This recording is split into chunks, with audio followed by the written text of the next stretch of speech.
Okay, we are live back after our short break to wordsmith a couple of things there. So with that, a couple of motions, or at least one motion anyhow, we wordsmithed it. When you can, Madam Clerk, please put the motion on the screen. And Councilor Telebus, I'm assuming you've have a quick look at it first, if you could please, just to save any potential.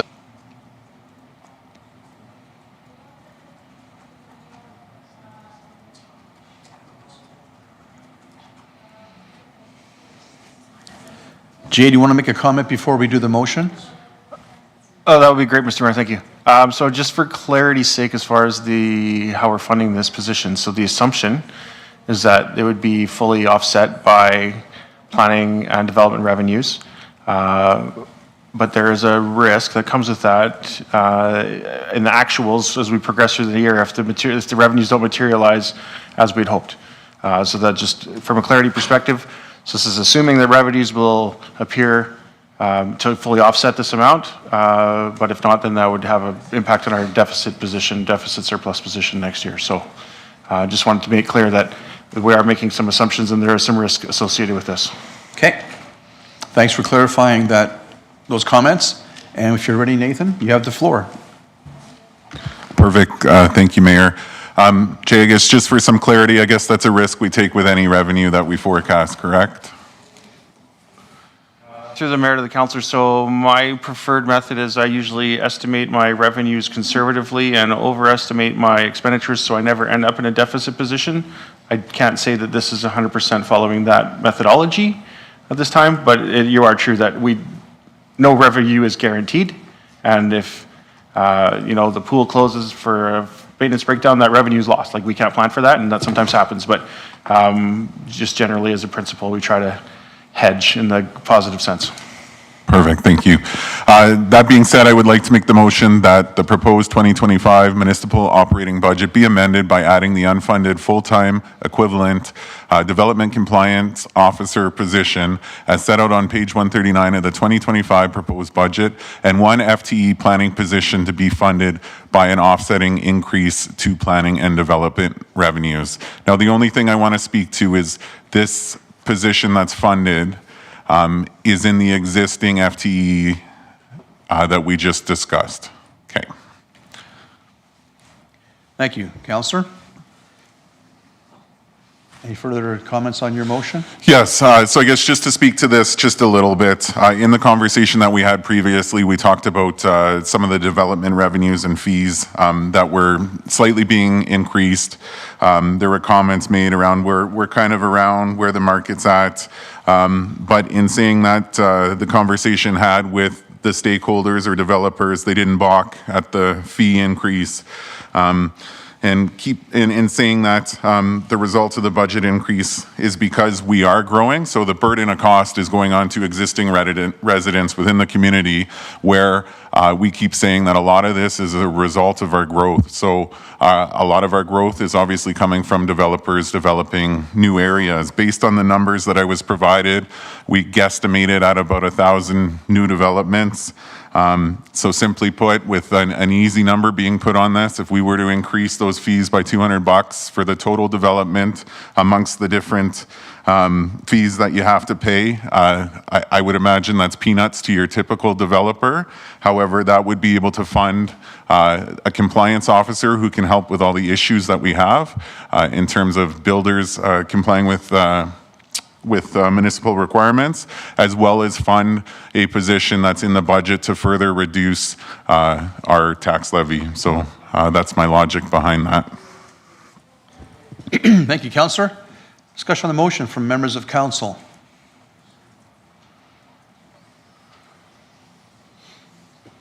Councillor Barnhart, followed by, just Councillor Barnhart. There you go. Followed by myself.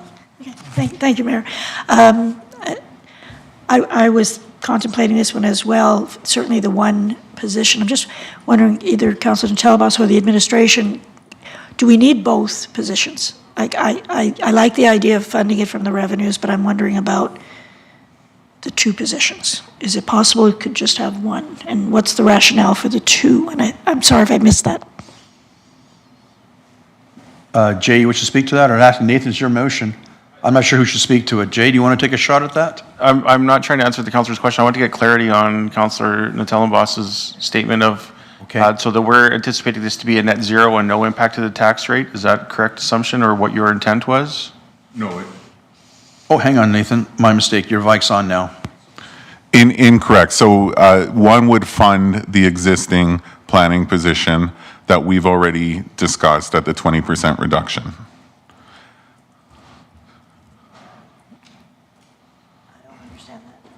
CEO Schwartz, you want to jump in on that one? Yeah, I'm confused as well. Yeah. I don't understand the one FTE planning position to be funded offsetting increases to planning and development revenues. Like I'm confused. Okay, so in the existing FTEs, we agreed to a reduction of 20%. We already know that we have funded a few of these positions, one of them being planning.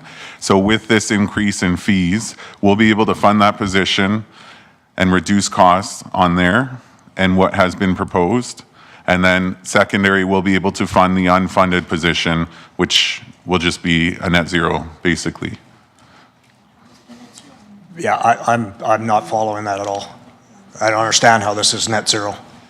I could see that for the development compliance officer, is that'll be picked up by compliance and fees, but the planning position is over and above what we have funded in the now 680,000. No, I get that. That's why we're adjusting our fees to capture these two roles. So we are going to increase our fees by what was proposed roughly number would be $200 from start to finish for that development process for new residential. And then we were advised there's about 1,000 that we expect for 2025, which would give us that 200K, which would fund the 86,100, as well as one of the development roles. Okay, then from a process perspective, that, or did I miss, was that motion made when I left the room about the fees? Nope. Right, so you could pass this motion and then have the next one turned down, and you have no revenue. That's why I'm confused. Well, the revenues was part of the fees, was my understanding, so. Yeah, fees aren't passed yet. Mayor, if I could just. Yeah, Madam Clerk. Just put in for a second here. So the fees and charges are by bylaw. That bylaw is coming on December 10th. So anything, any changes that you're making, like if the fees that are coming, if you're committing yourselves here today, you're committing yourselves to the bylaw on December 10th for those fees going up, council can still change those fees within the bylaw on the 10th. Right, but Sorry if that did make sense. That made sense in my head. Did that make sense out loud? It did. So I'm reading in the impression we're way So- ahead of the game here in terms of this. Planning and Development is putting forward, as they put in their presentation today, they're putting forward an increase in their fees and charges, which will be coming December 10th in the bylaw. Right. So Councillor Natellenboss is making an assumption with his motion that those fees will not be changed at any of the readings of the bylaw, and that they will still stay the same. No, I think there's confusion. There will be an increase in those fees to capture these two positions. Okay, Hank. So you're suggesting that the fees that will be presented on December 10th will have to be increased more to cover these positions? Correct.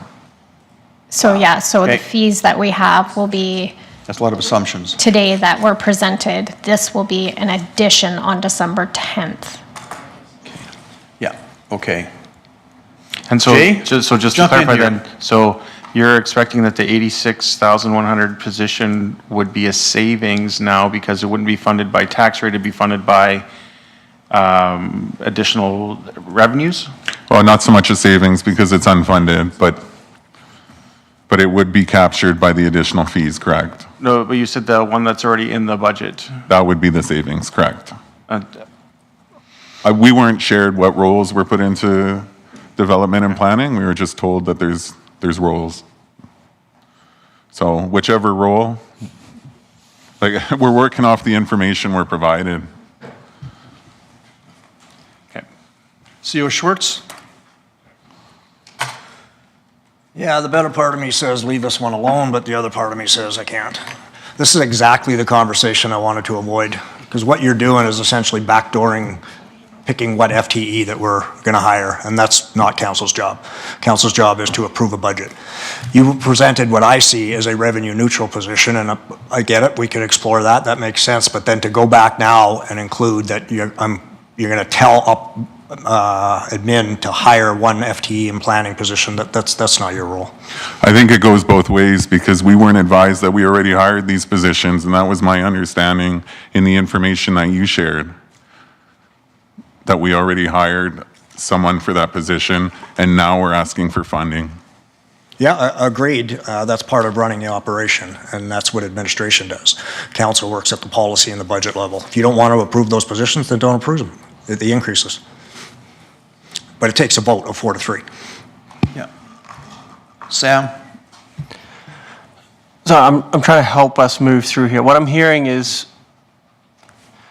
you want the development and compliance officer position, right?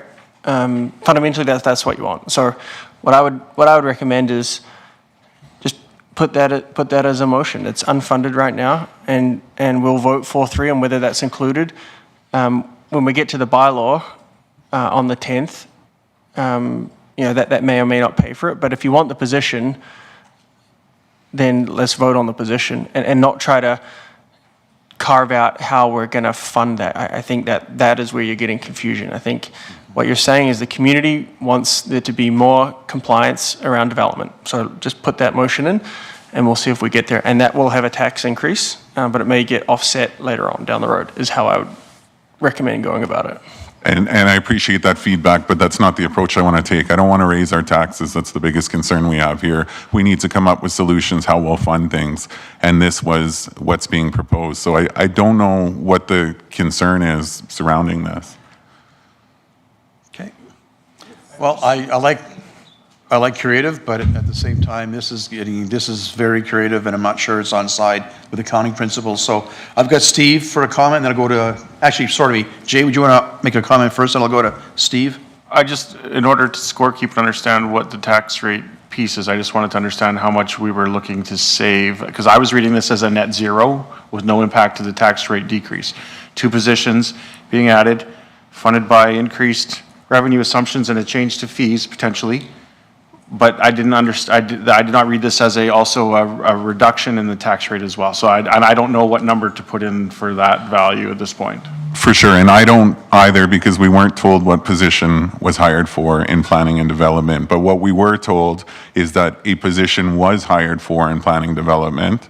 So that would be funded through this. Correct, that we weren't advised of until now. And then the second one would be to fund this new position. Steve, you want to weigh in on this one? I don't know that I can provide any clarity.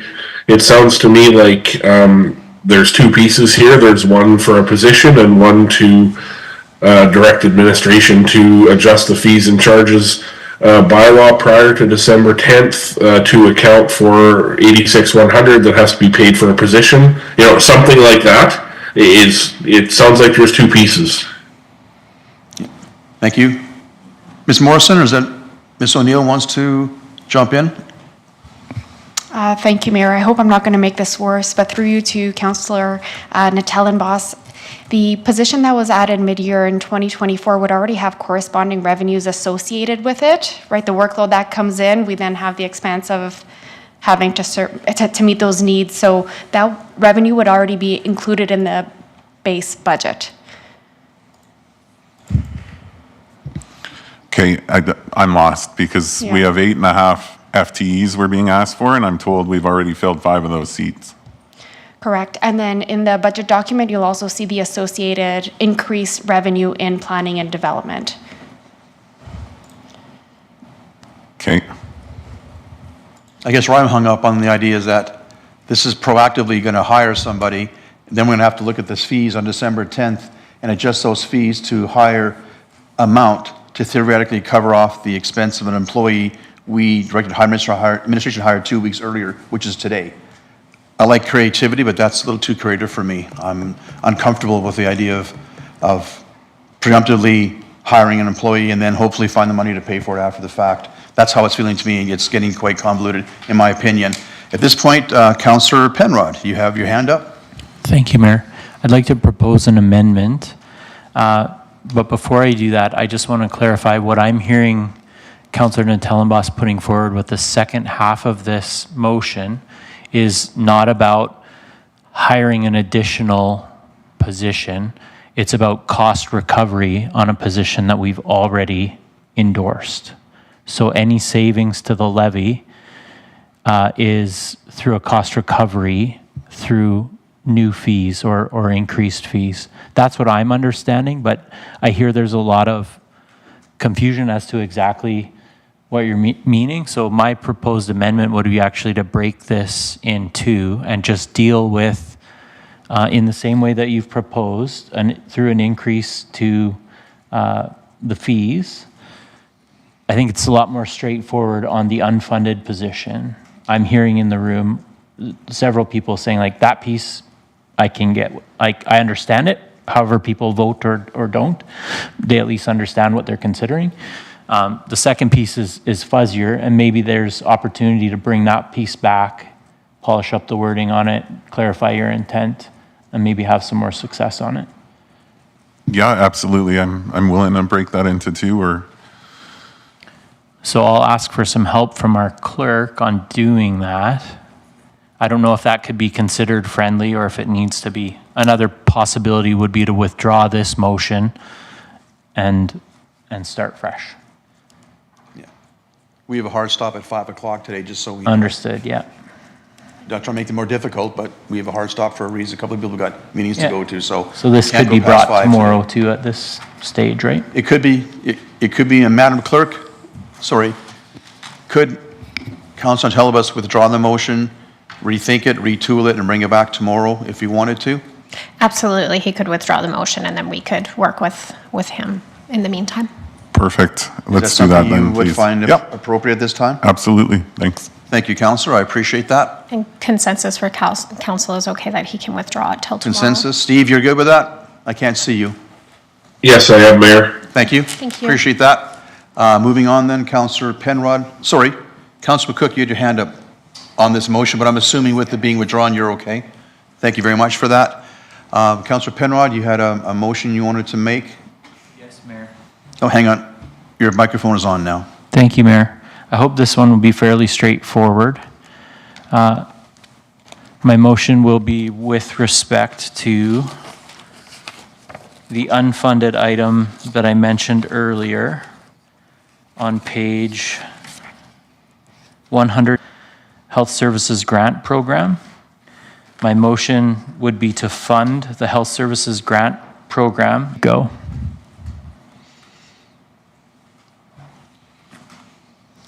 Please speak to your motion. Thank you, Mayor. Oh, Jay, do you want to jump in on that before Councillor Penrod goes any further? Yes, please. Thank you, Mr. Mayor. So just clarity, so the 50,000 is just for year one, and this is laid out as 3 years, so a total cost of $150,000. I just want to make sure that's captured correctly from intent. That's correct, yeah. So I looked at two separate motions, one, funding the program, and two, how to pay for it. I'll say I'm open to suggestions for better ways to pay for it. Obviously, in a grant program like this, we have said, I believe, if I recall Ms. Nysink's presentation correctly, that these programs, they need to be funded initially to start, but that they're set up in a way that when we move the needle the way we want to move the needle, we can also close the program at any time. So I would be okay with 1 year of funding. My major piece is to give us the ability to capture the moment as far as the opportunities that exist with the reorg that's happening in healthcare in Alberta, and people, including nurse practitioners, that are looking for places to set up shop that are ready to be creative and nimble with them to help mitigate some of their risk. I think the program that's been set before us does that and seems to me to be set up very well. And so I want to see it funded as soon as possible. that's why I'm bringing this motion tonight. I hope you'll support it. Thank you, Councillor. Councillor Markov Swain. Oh, sorry. Jay, I just saw your light pop up. Please proceed. Sorry, Councillor, just to get clarity, so you're looking just to fund 1 year of this, not the full $150,000? Oh, hang on, Phil. Your mic's on. Thank you. I'd look for direction from the clerk as to this iteration of council being able to make decisions that bind future councils.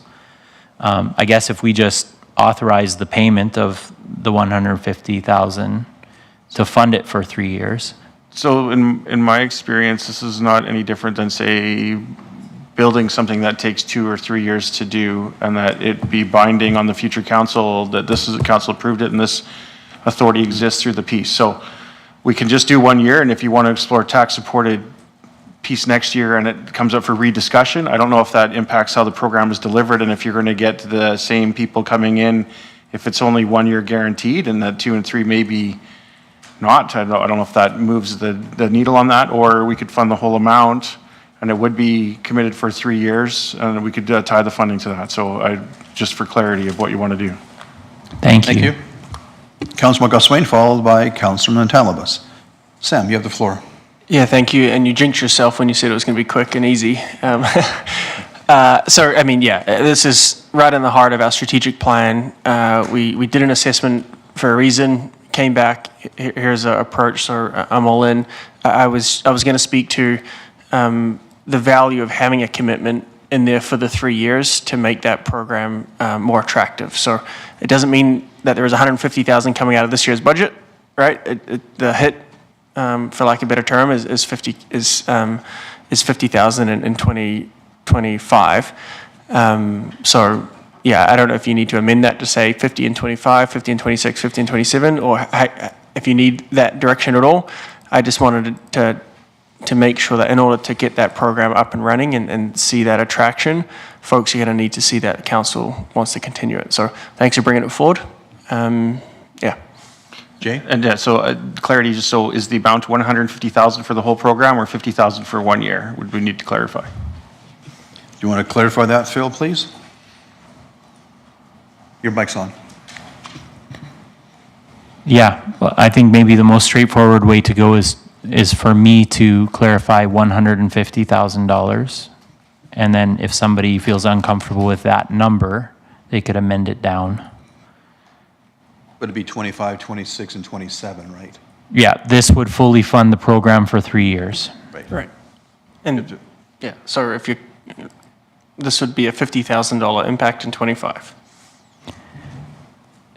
Yep. Yeah, to the budget, not to the tax levy, correct? Depending on how they choose to pay for it. You're directing them as pay as you go, right? Yeah. So I just want to be clear, it's not a double impact. Those funds are already allocated to pay as you go. So that's where the impact to the tax levy shows up. This is just making a decision about how to spend that. In line, I think, with Jay's advice to us earlier today. Mayor, if I may, I did amend the motion a little bit. Maybe that will help clarify by adding the $150,000, $50,000 per year over 3 years. Okay, thank you. Steve, you're next to speak. Can you see the motion, Steve, on your other screen there? I can, for sure. Okay, you're up, Steve, for comments. Question for administration. In budgets past, we've heard from administration time and time again for council not to direct how to fund things. Just a comment on that, please. Is that a Jay question or a Mike question? It's a layup. All right, Jay, you're up. So mechanically, administration should be the ones providing recommendations in my experience. That's not to say that council can't have an opinion or a preference, but they should be strongly guided by administration's professional recommendation, as financing is my business from that perspective. So I can't speak to what predecessors have said before. I agree that the initial recommendation 100% comes from this office, and if there's an appetite, and I don't know if Mr. Swartz wants to add more to this, but if there's political reasons or other optic reasons why maybe we want to choose something different, That's entirely council's purview to make changes. CEO Schwartz, would you make an additional comment on that? Yeah, and nothing really new, that this is Jay's area. We have had some difficulties in the past where we start assigning grants and other things to projects that don't qualify, and we don't find that out till later. So what we're trying to avoid is identifying funding sources. In the past, we have used the language not to be funded off the tax levy. So you could add that, and then that allows finance to come back with a recommendation on December 10th of where this could be funded. And then, yes, council could look at it and say, well, no, we should move it. So that's a suggestion that I would make. So having said that, Councillor Penrod, would you be open to, I mean, when Secretary Schwartz saying to be funded not from the tax levy? You have the floor, Phil. I would consider that a friendly amendment and would defer to the judgment of the clerk as far as if that would be friendly or not. CEO Schwartz, if we did make that change, that makes it easier for administration? Okay.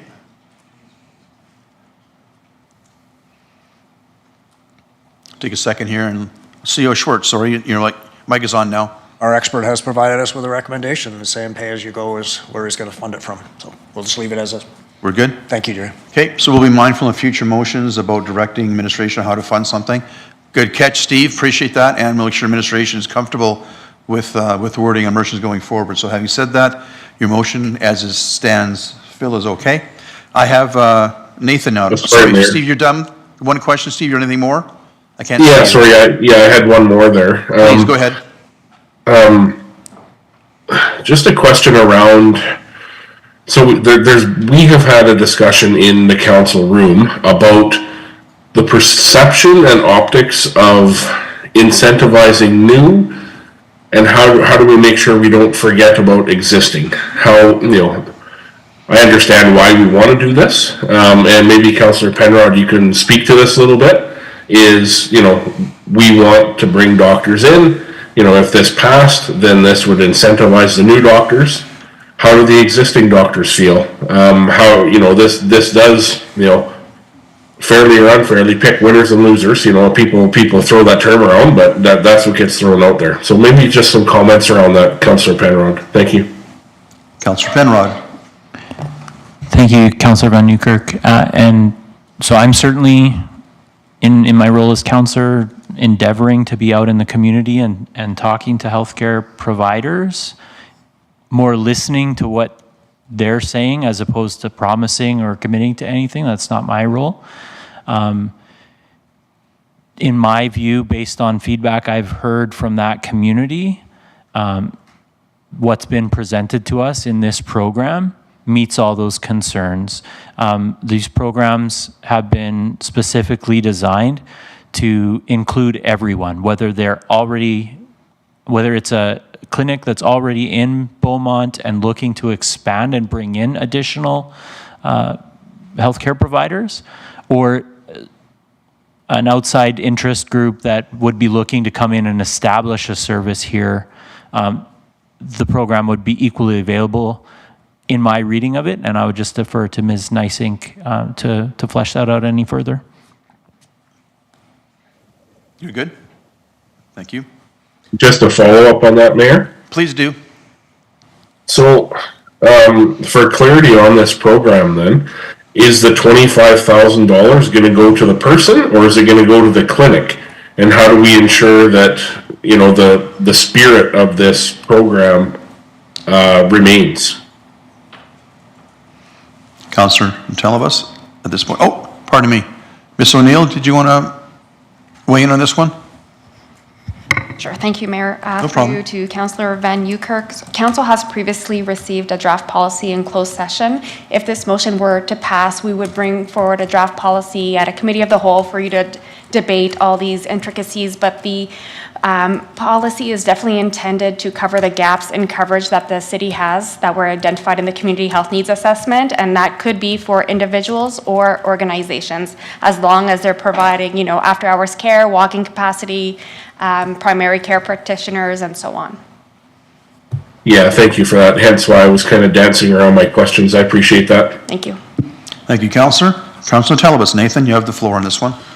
Thank you, Mayor. I guess just a little more clarity around it as well. I know the draft policy and proposals that have been put in place, but I can't remember if there's any area of that policy that relates to, I guess, the practitioner, whether nurse practitioner or physician coming in and requiring to offer X amount of service to X amount of Beaumontians, as opposed to coming from South Edmonton, bringing all of their clients and just setting up practice here. Is there something in and around that in terms of wording?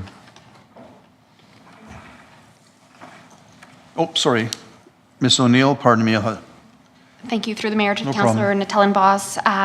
No, and that's a great question. We also want to get this policy reviewed by the CPSA for any ethical considerations. I don't know if they would be able to refuse care depending on where a person lives for them to be eligible for this incentive. So as of right now, the draft policy did not contain that only Beaumontonians could benefit from accessing a physician that qualifies for this grant.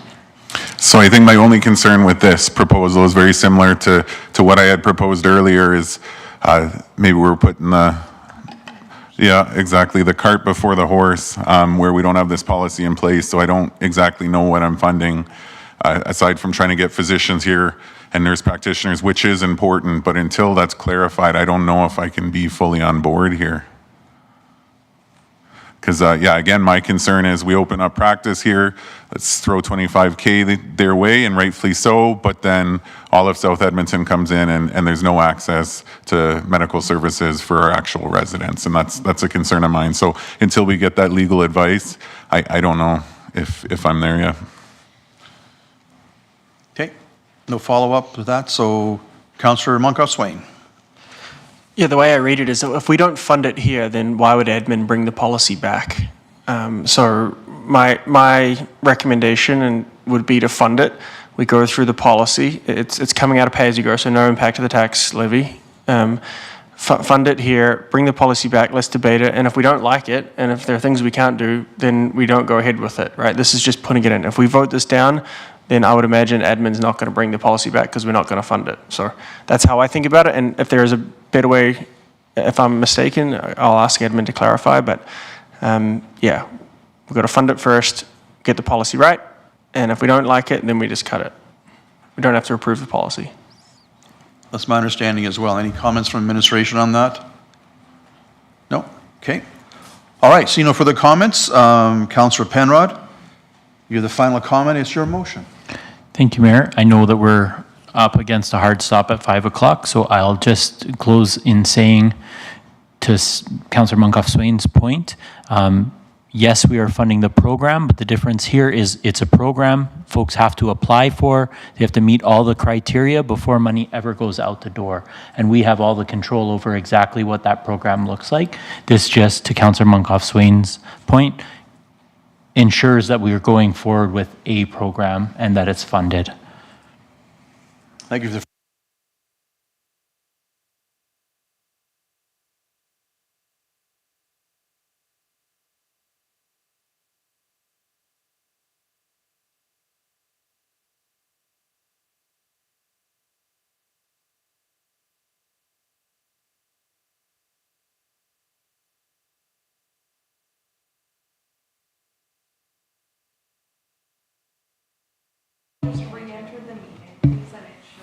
Okay.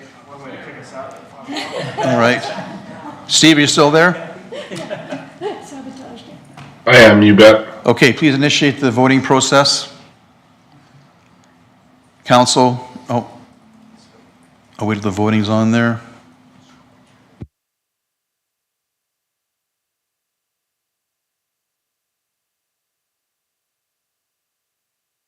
Voting can begin. Steve, how do you vote?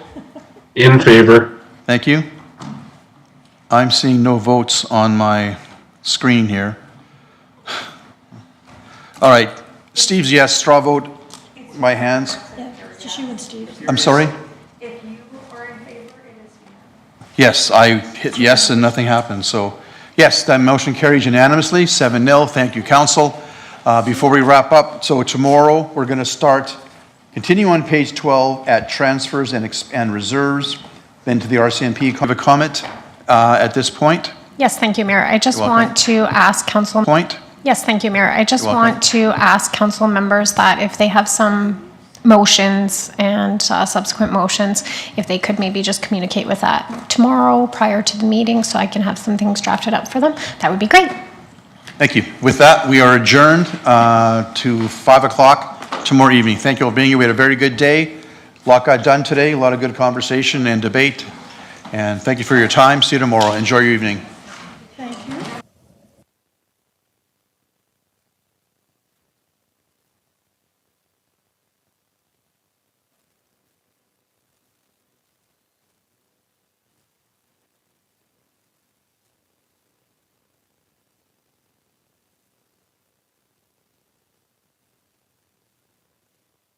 Steve is remote again, council and administration is aware.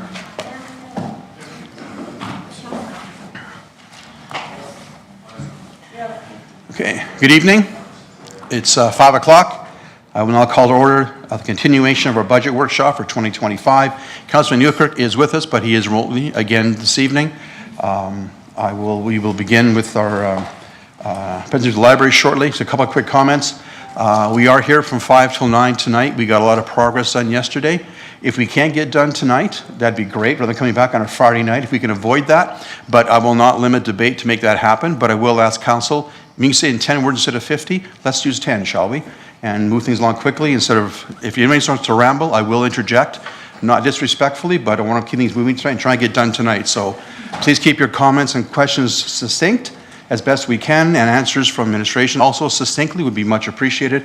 And we'll move along as best we can. So Madam Clerk, we can begin with our agenda with our presentation from the library, if we can. Would you please join us at the table? And I'll get your microphone going and we can begin. Oh, hang on, it wasn't mic number 5. No, there it is. Please introduce yourselves and begin your presentation. Thank you. Perfect. Hi, Aruna Brennan, Chair of the City of Beaumont Library Board. And I'm Laura Winton, the Director of the Beaumont Library. So hello, Mayor Daniluk and Council, and thank you for the opportunity to present the library's 2025 budget request. The Beaumont's library's aspiration is to be a place for everyone to gather, explore, learn, and express themselves. Click it for it. We accomplish that vision by connecting people to ideas, experiences, and to one another, using our programming, collections, space, technology, and of course, staff. Vision and mission align with the City of Beaumont's strategic plan. The library's current strategic plan is heavily informed by Council's priority for the city. The library supports economic prosperity and sustainability of our community by providing resources for community members to start businesses, upgrade skills, and learn about career options. We also know that businesses choose to locate in communities with libraries because they understand that libraries are essential quality of life enhancement for their employees and family. We know connection is a key factor in supporting individual and community health. Our library supports the health of our growing population through our mission of connection. Our goal is always to bring people together through our programs, outreach, and by providing a welcoming gathering space for the community, not to mention access to current evidence-based health information and the staff skills to help community members navigate misinformation and disinformation. The library is a safe, inclusive space for all community members. Our programming supports literacy for people of all ages and includes English language learning for Beaumont's growing newcomer community. We are deeply committed to removing barriers to access, so library membership, programming, and resources are all free to access. Of key importance, the library offers free access to computers and the internet, and this is essential to ensuring equity and inclusivity so that all community members can participate fully in our modern world. Finally, the library empowers citizens to connect and collaborate in their communities and the world by helping people find evidence-based resources that are credible and reliable. This goes beyond having materials on our shelves. Our staff offer unbiased expert assistance in navigating the information world. So what does that all look like in practice and by the numbers? In the next few slides, I'll provide an update on our key performance indicators to date in 2024 and trends in terms of service demand at the library and how we're responding to those demands. First up, we have our programming. Library staff has offered 526 programs to 7,165 community members to date in 2024. As you may remember from an earlier presentation, the library has been struggling to meet the demand for programming from our growing community. We were responding by offering more programs, but this approach had really stretched staff capacity to its limit, and we decided it was neither sustainable nor efficient. So this year we focused on assessing high demand program times, and we adjusted program schedules to meet service demand as best we can while maximizing participation in each program offered. The result has been a decrease in the overall number of programs offered, but an increase in the average number of participants in each program. In 2025, we'll be undertaking a community programming gaps analysis to better understand the demand from various demographic groups in Beaumont for programming, how well the community is serving those populations as a whole, and where there are gaps the library is best suited to fill. We will continue to approach this work with an eye to partnerships. The library's collections are a key service to the community. As you know, we've been in the process of expanding our undersized collection for the past 3 years, and we're proud to now offer over 32,000 books, DVDs, CDs, and as of August, and thanks to Council, video games. Since we began expanding our collections, an exciting trend has emerged. The number of items we're bringing in from other libraries in the province has been steadily decreasing, while our overall circulation has been increasing significantly. So what this means is that Beaumontonians are finding the materials that they want and the resources that they want on our shelves, and they're not having to wait to bring things in from other libraries across the province. I think it's easy to overlook the impact that our collections have on community members. But if we break it down into economic terms, based on the average cost of item in the library's collection and our borrowing to date in 2024, investment in the library has saved Beaumontonians over $3.6 million in material borrowing alone. And that number doesn't include borrowing of e-resources. So we think that's a pretty impressive return on investment. Finally, a quick note on visits and users. We've had over 57,000 visits to the library so far in 2024, and we are on track to exceed 2023 visits by about 7% or 5,000 visits. Our number of active cardholders continues to climb, with over 4,000 households in Beaumont having an active library card. Last year, I reported 47% of households have active cards, and I'm proud to say that we've passed that 50% threshold, and we can now say that 53% of households in Beaumont have active library cards. The library has had a busy year, and we're planning for an even busier year in 2025. The Library Board spent the fall of 2024 preparing a 2025 operating budget designed to support community demand and Council's strategic goals. Our 2025 budget was developed with 3 priorities in mind. The first priority, and the source of the required operating budget increase, is the impact of a new salary grid that will allow us to offer competitive compensation to library staff. Our second priority is to maintain current service levels despite some necessary cuts to mitigate the impact of priority 1. And finally, we will complete our community gathering space project using capital funds and absorb the operational impacts of the change. The 2025 budget includes an increase of nearly $130,000 to our salaries and benefit costs without adding any new positions. So what happened there? Last year, the library hired an independent consultant to conduct a compensation review. The library had not had a compensation policy or had their wages reviewed in the last 15 years to the best of our knowledge.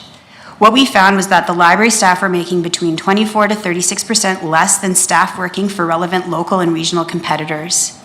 We were seeing that impact of this in our recruiting efforts. The Library Board adopted a new compensation policy and a new wage grid that we implemented in 2024. The 2024 impact of the new grid was $34,000, which we funded from our reserves. In 2025, we need to incorporate the new salary grid in our operating budget, leading to our requested increase. The major priority for our 2025 budget was to accommodate the large increase to our salaries and benefits line while finding efficiencies to mitigate the impact, while allowing us to maintain services at the 2024 levels. The result is a required total operating budget of $1,458,600, and we're asking the city to contribute $1,304,100 in operating funds, which is an increase in local appropriation of $93,400 or 7.7%.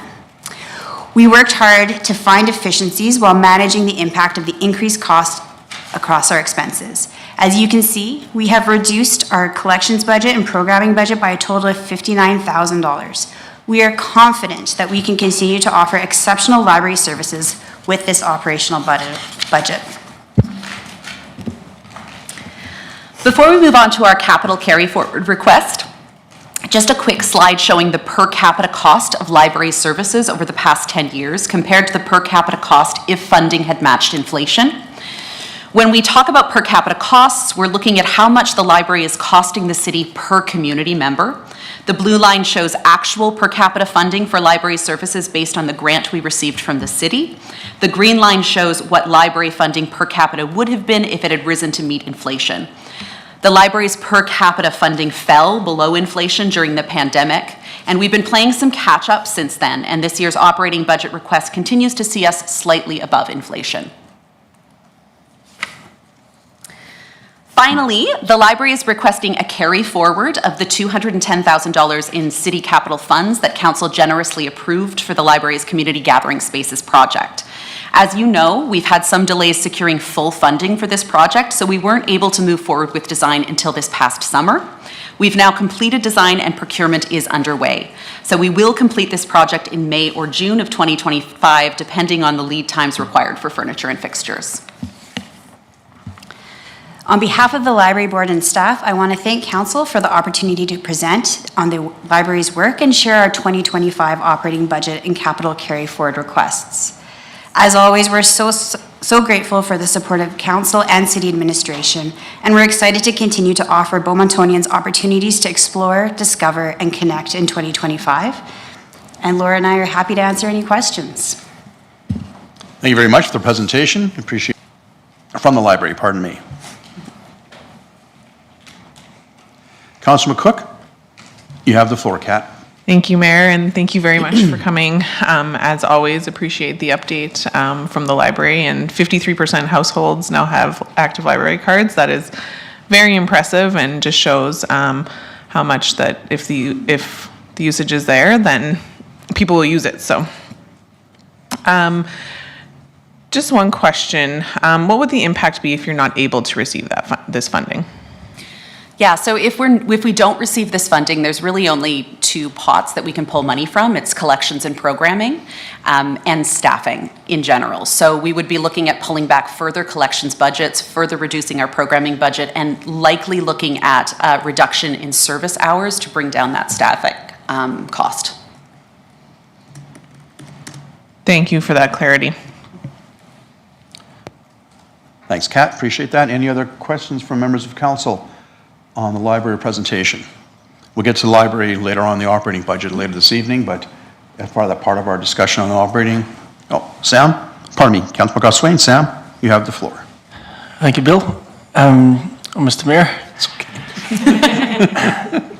Thank you again. I have the privilege to sit on the library board. I'll wear my council hat today, but just thank you for everything that you guys both do as well, and everyone else on the board. You can see the impact that it has on our community.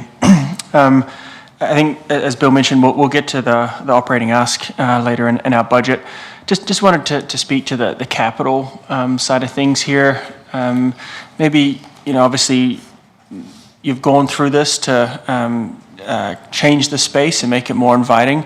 Maybe to speak to two things. One's a bit of a layup here. The library is still looking for a new space. So part A, just maybe could you just speak to a bit about that, what that new space ask would, maybe not the ask, but the need for one. Mm-hmm. And two, the additional capital that you're putting into this, the transferableness, if that's a word, mm-hmm. into a potential new space down the road. Could you just speak to those two things? Yeah, absolutely.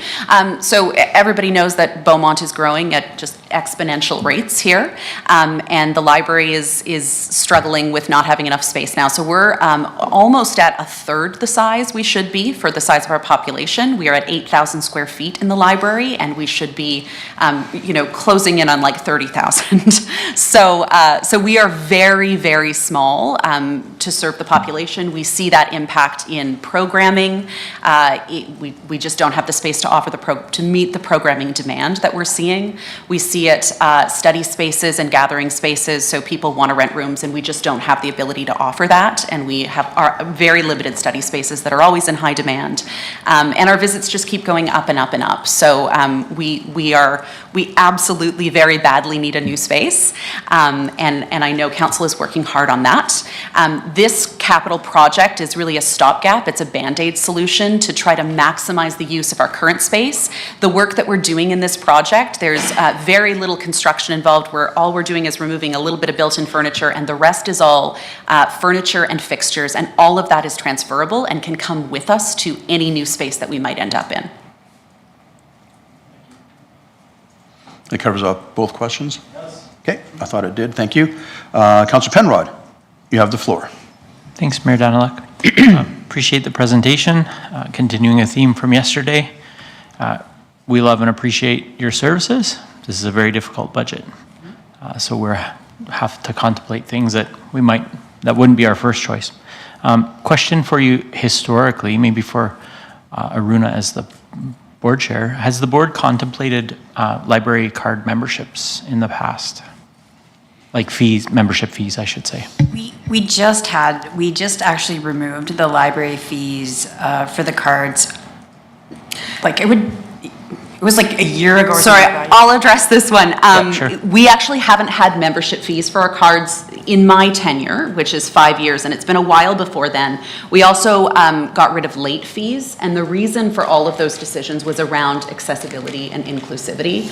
We know that fees for library cards are an enormous barrier, and it's not just the cost. It's, a lot of libraries will do things like say, well, if you can't pay, you can just let us know. That barrier of having to say, you know what, I can't pay for this card, people aren't going to do that. So we know that library membership rates drop when you implement fees. And we also know that that's true with late fees, that they are a huge barrier to access, and people just stop using the library once they have those fees.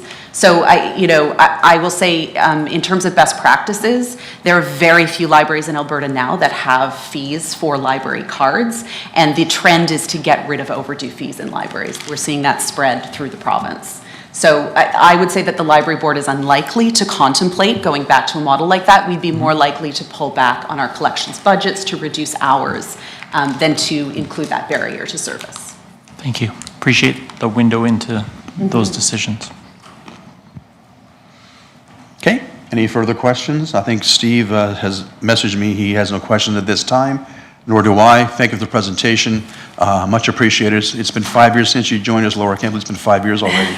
It's just, when you said that, I thought, yeah, it's been 5 years. But thank you for all the work you do. The community is very good because of the work you do, and it's a very good operation. So we'll get to library later this evening. So thank you for coming. Thanks. Appreciate that. All right, council, we'll continue on operating. So where we concluded yesterday was at the end of on page 12, we finished off total expenses. The next on the agenda there on page 12 is transfers and reserves.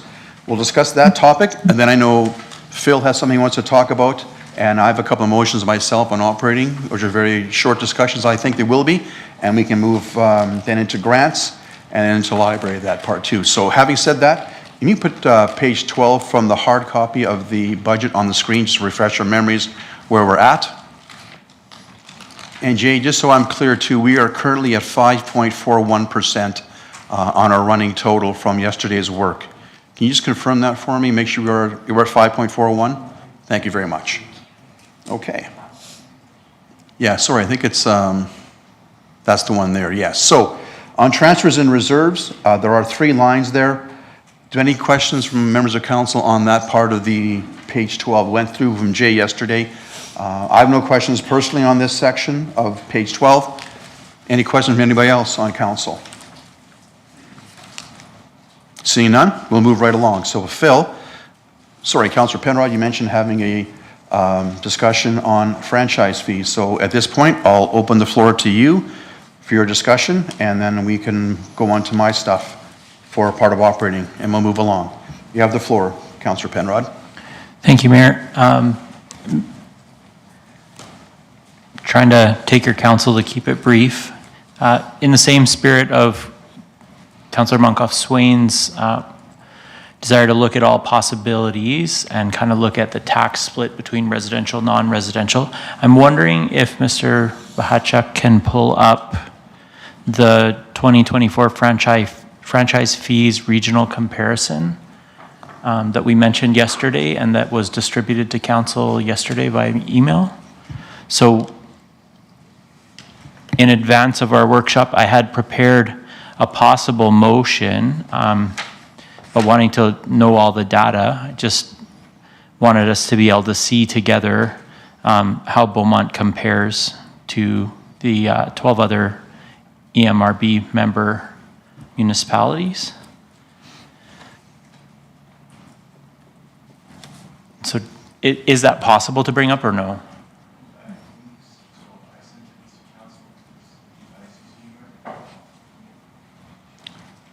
You might so, Jay. And just while we're waiting on that, I guess I'll just say part of my rationale for discussing franchise fees is that I know going in the community back some 5 years, there's some really passionate feelings about franchise fees, and I think that actually extends to the whole province. Residents sometimes feel that franchise fees are just a way of hiding a tax levy, and that's definitely one of the top 4 considerations municipalities tend to factor into decisions on franchise fees.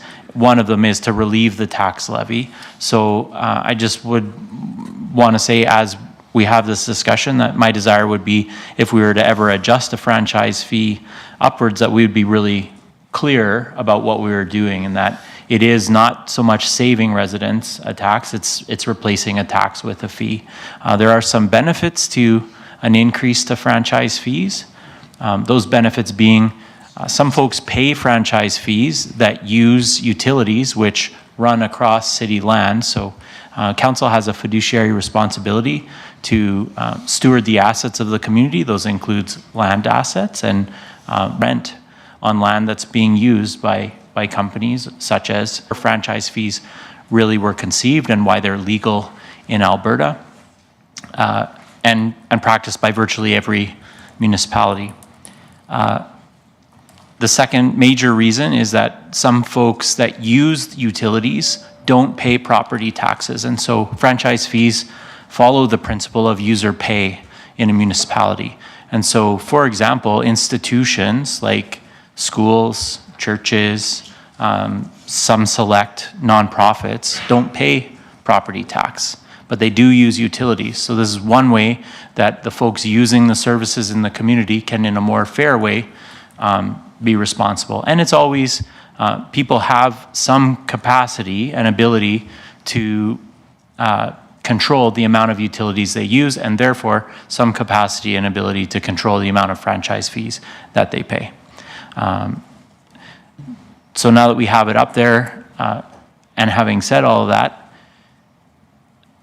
I guess I would just invite other people to comment, if any. I'm not inclined to make my motion tonight as I look at those fees. I think we are kind of on the medium to high end of our regional comparators, county and Fort Saskatchewan. So if you're hoping that we would ever get to 0 franchise fees, we're going to need Dow Chemical to set up shop here if we're going to do that. So that's all that I have to say on franchise fees tonight. Thank you. Thank you. My screen keeps flickering. Thank you, Councillor. Members of council wishing to weigh in the idea of franchise fees or any appetite to discuss them any further, I'll go to Councillor Monkoff-Swain. Sam, you have the floor.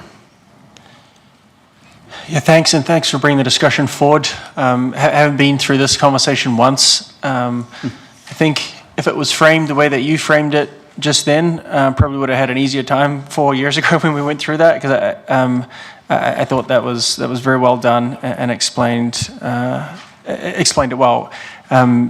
Especially the tax for a fee, right? Like ultimately we're looking at affordability here, not a little number that says 7.7%, and you acknowledge that and you recognize that. That's why we're again, I look at everything that happens in our community, not just that number. So, yeah, I would say, you know, I've seen that regional comparison before. We landed on that for a reason because it was kind of in that healthy-ish phase. So I wouldn't be in favor of raising them. I do think it's a really important conversation that that you raise here, and most residents and businesses don't necessarily recognize that that's part of council's budget process. So I appreciate you bringing it forward. I wouldn't be in favor of raising them any higher, and I don't think that's what you're suggesting. But like I said, if I could go back 4 years, that discussion, take your speech and insert it into mine, I think I would have had an easier time. Thanks. Thank you, Councillor. I appreciate that. I don't see Steve. Steve, raise your hand up. I can't see you on screen. Do you have a question? If not, that's okay. No, all good, Mayor. Thank you. Thank you. I do appreciate it being brought up too, Councillor Penrod. It's good to have every couple of years we have this discussion about where revenues are coming from, and revenue, franchise fees are a bit of a revenue for us. At the present time, I'm not inclined to look at them. I think our franchise fees right now are reasonably competitive after the movie made a few years ago, so I'm inclined to leave them as they are right now from my personal perspective, but without having a motion to look at, I'm okay. But if you want to make a motion, you can. If you should just have the discussion and you want to leave it there, that's fine too. No one else wants to speak, so it's up to you, Councillor Penrod. You have the floor. Yeah, thanks, Mayor. I don't think any motion will be required tonight, but I will say the breaking news today is that St. Up, the news source that I saw as to whether they did both electricity and natural gas or just natural gas. But these are issues that every municipality, to Councillor McCook's comment yesterday, every municipality in some way is up against these kind of financial crunches because our income sources are extremely limited and seemingly always going down. And so I think it is something to keep in mind. And so I wonder if, what I may do is work in the background on a subsequent motion. The question for tonight that I'll close with is, does administration have like a calendared schedule to revisit franchise fees and bring forward a recommendation or a discussion to council, so it's just regularly on the agenda? I'm not even suggesting how often, but the question is just, does that exist currently? Ms. Morrison? Through the Mayor to Councillor Penrod. Yes, that was the plan for next year, is to bring forward a report with like comparative information, what would be the impact if we made any changes in preparation for budget this year. By November 1st, we had to give notice to say we may be considering the idea, and I did do that just in case through budget deliberations here that the council would want to make a change.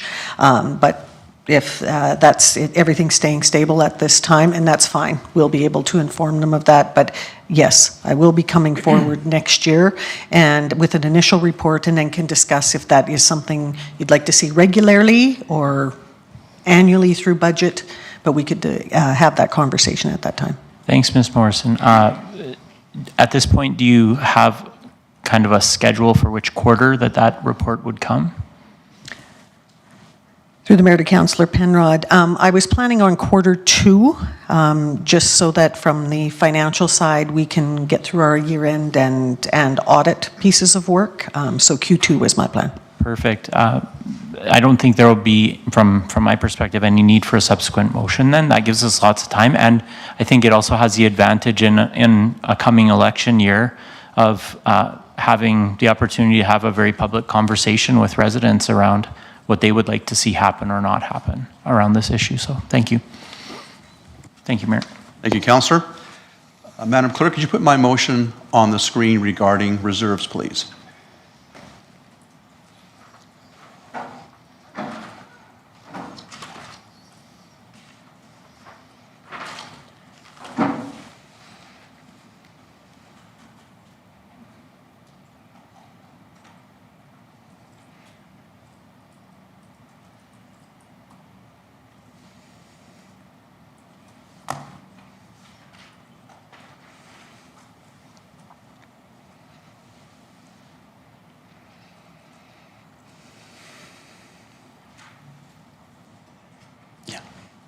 invite council to make comments and potentially amendments to it, and we'll go from that point forward. So I'll move that the proposed 2025 municipal operating budget be amended by reducing the overall contribution to reserves by $283,000. I'm looking at Jay, and I know Jay's perspective on this, and let me just walk you through my logic on this. So if you join me on page 54 of the hard copy of the budget, please. I don't know what part of the agenda it is, but I'm a paper guy, so I've got page 54. This speaks to our reserves, and let me be very clear. I'm a big fan of making sure our reserves are healthy and properly funded. At the same time, we have a difficult budget in front of us, so I want to give you some brief rationale on this motion and invite you to make any comments and suggestions you may have. So we'll be contributing $4,365,000 from operating into reserves, and as you know, reserves are deposited into and reserve money taken out as the operating year goes along. My logic here simply is to, as we mentioned, having levers to possibly adjust the tax increase. This is one lever we have access to, and I suggested this amount because that's essentially 1% of the municipal tax increase, which could be reduced if this motion were to pass. My logic simply is we have 6 reserves in the green, we have 5 in the yellow. We don't exactly until the reserve study gets back from Jay's work in the new year what the reserves actually are. So I'm balancing a small amount of risk. I think if we were to reduce the 4.3 million by 283, it's a slight risk, but I think the benefit to our taxpayer would be substantially reducing the tax levy by roughly 1%. Now this may be an aggressive number. I'm open to any potential amendments to lower this number if this number is felt too aggressive from members of council. So if this motion were to pass, we'd go from our current 5.41% down to essentially 4.41%. If this motion were to pass. At this time, I would happy to take questions from members of council and express your thoughts on this. Again, as I mentioned, if 283 is too high, I can open to suggestions of an amendment to a lesser amount. Or, having said that myself, motion here is to open debate, discussion. I may vote against it myself, I'm not sure yet. But unless we have the motion on the floor, we can't discuss it. So it's a lever. We talk about having potential opportunities. This is one of them, and I'll entertain questions. Councillor Barnhart first, followed by Councillor Monkoff-Swain. Kathy, you have the floor. Thank you very much, Mayor, and thank you for bringing this motion forward. It was on my list of things to definitely consider. I just want to make sure I've got the right number and the right page. So on page 54, you mentioned a 4-point-something million dollar figure. What is it, the total figure you're looking at? Nope, it's right here. This one? Nope, transfer from operating, 4.3. 3, okay. That's included in our current operating budget. Because there's so many numbers on that page. Yes. Just want to make sure I was looking at the right number. No problem. So the 283, that number came from the calculation of what 1%? Yeah. Tax would be. Then my question would be, which I would have asked if we, regardless of the amount that we were going to be considering to the administration, what would be the impact from your perspective? Would it be shared with Olive, or does council even get to know that, or do we need to decide that? Like, where would the money come from, which reserves, and or when would we be able to find that out? Jay? Through the mayor to Councillor Barnhart, we would have to take a look at what the optimal balance is for each reserve and come up with a plan, the best way to balance and smooth out the impacts while measuring against what are the other commitments that we are looking forward in the future. This all dovetails into the conversation I had yesterday about bringing a reserve policy update forward to talk about all of those pieces and smoothing and correcting them. So while the mayor's correct that I'm not crazy about reducing reserve transfers for growth for the infrastructure, this is a viable option on the table, and we would have to work with council or a recommendation to council of how that would be spread out, either through year end or through the reserve policy in the spring. Thank you, Councillor. Councillor Monkoff-Swain. Sam, you have the floor. Yeah, thanks for bringing it forward. Heard a lot of comments about difficult budget in front of us, and I think I've probably said that 15 times as well. My fear with this is it might help the budget here in front of us, but it makes the budgets down the road much more difficult. Right? I've always been very hesitant on reserves to take anything from that. To me, and we hear the term, and I'm sure it's going to be on everyone's pamphlets in a year, about fiscal responsibility, right? And that doesn't mean the lowest tax rate in any one given year. It's about setting up your community for longevity and financial sustainability there. And my fear with this is basically what's going to happen down the road, time value money, we're just going to have to top up more down the road. And that's going to have a longer impact. That's going to have a greater impact on our community. Like I do look at that page and the only one is red. The only one that's red is planning, and that's kind of meh. Like that's planning, right? Kendra, we've talked about this before. No offense to you, but like that's a different type of reserve, right? Like we're not talking about fleet renewal. You look in this budget, how much of our budget is actually going towards paying off through these reserves. So I'm very hesitant to touch this. I understand what you're trying to do. If I was to choose between this and maybe it's 6 in one, half another the other, I would much rather contribute less into the pay-as-you-go operating grant than take from reserve. So I'll see what others have to say. But sorry to get philosophical there early on in the budget process, but reserves, you're just pushing the problem down the line. Sorry, appreciate you bringing it forward. Actually, I agree with you more than you might think, actually. We've had this discussion before, you and I, and council in general, but it's a lever to bring to council's attention for debate and quick and fairly brief discussion, I'm assuming. Councilor Telebas, Nathan, you have the floor on this one. Perfect. Thank you. I align with Councillor Munkoff-Swain's comments. I know it's odd, but in saying that, I do believe, as discussed, we look at the longevity and prosperity of our community, and that's our nest egg that we're trying to build. And I just feel this would be an easy way out, sure, to get that 1% reduction.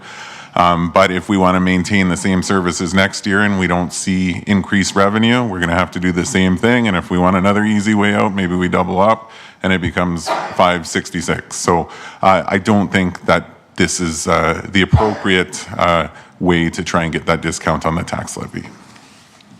Totally fine with your comments. Steve, Councilman Newkirk, Stephen, you have the floor. Yeah, thank you, Mayor. Just wondering, I wanted to pick up on the pay-as-you-go versus just pull from the reserve comment that Councillor Munkoff-Swain made last. If Mr. Boychuk would comment on that, please. What would the ramifications be of one versus the other, or is it all the same because it's that same whole reserve philosophy and reserve pot of money? Jay? Thank you, through the mayor, to the councillor. You are correct in that pay-as-you-go and reserve, and this conversation for where we are today is exactly the same. So if you're reducing pay-as-you-go or reducing the reserve contribution, with the reserve policy update, I'm planning on eliminating pay-as-you-go and enrolling it into reserve. So essentially, it's the same conversation, two different ways. Okay, thank you. I figured that. I just wanted to get some clarity for everyone watching and everyone in the room. Thank you. Thanks, Steve. Councilman Munkoff-Swain, one more comment, and I'll do a quick wrap-up, and we can move on. Sam, you have the floor.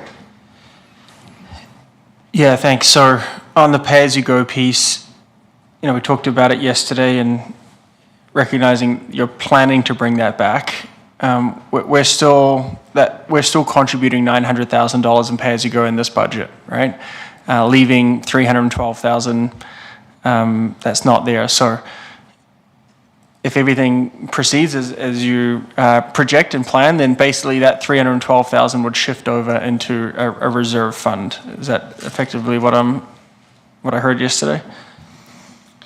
So through the mayor to the councillor, so in that regard, we've already committed $150,000 of that 312 through the motion yesterday. So there isn't a large balance left, and it's about protecting the integrity of the future contributions into future budget cycles, which is the harder part to claw back, as Councillor Natellenbos spoke to.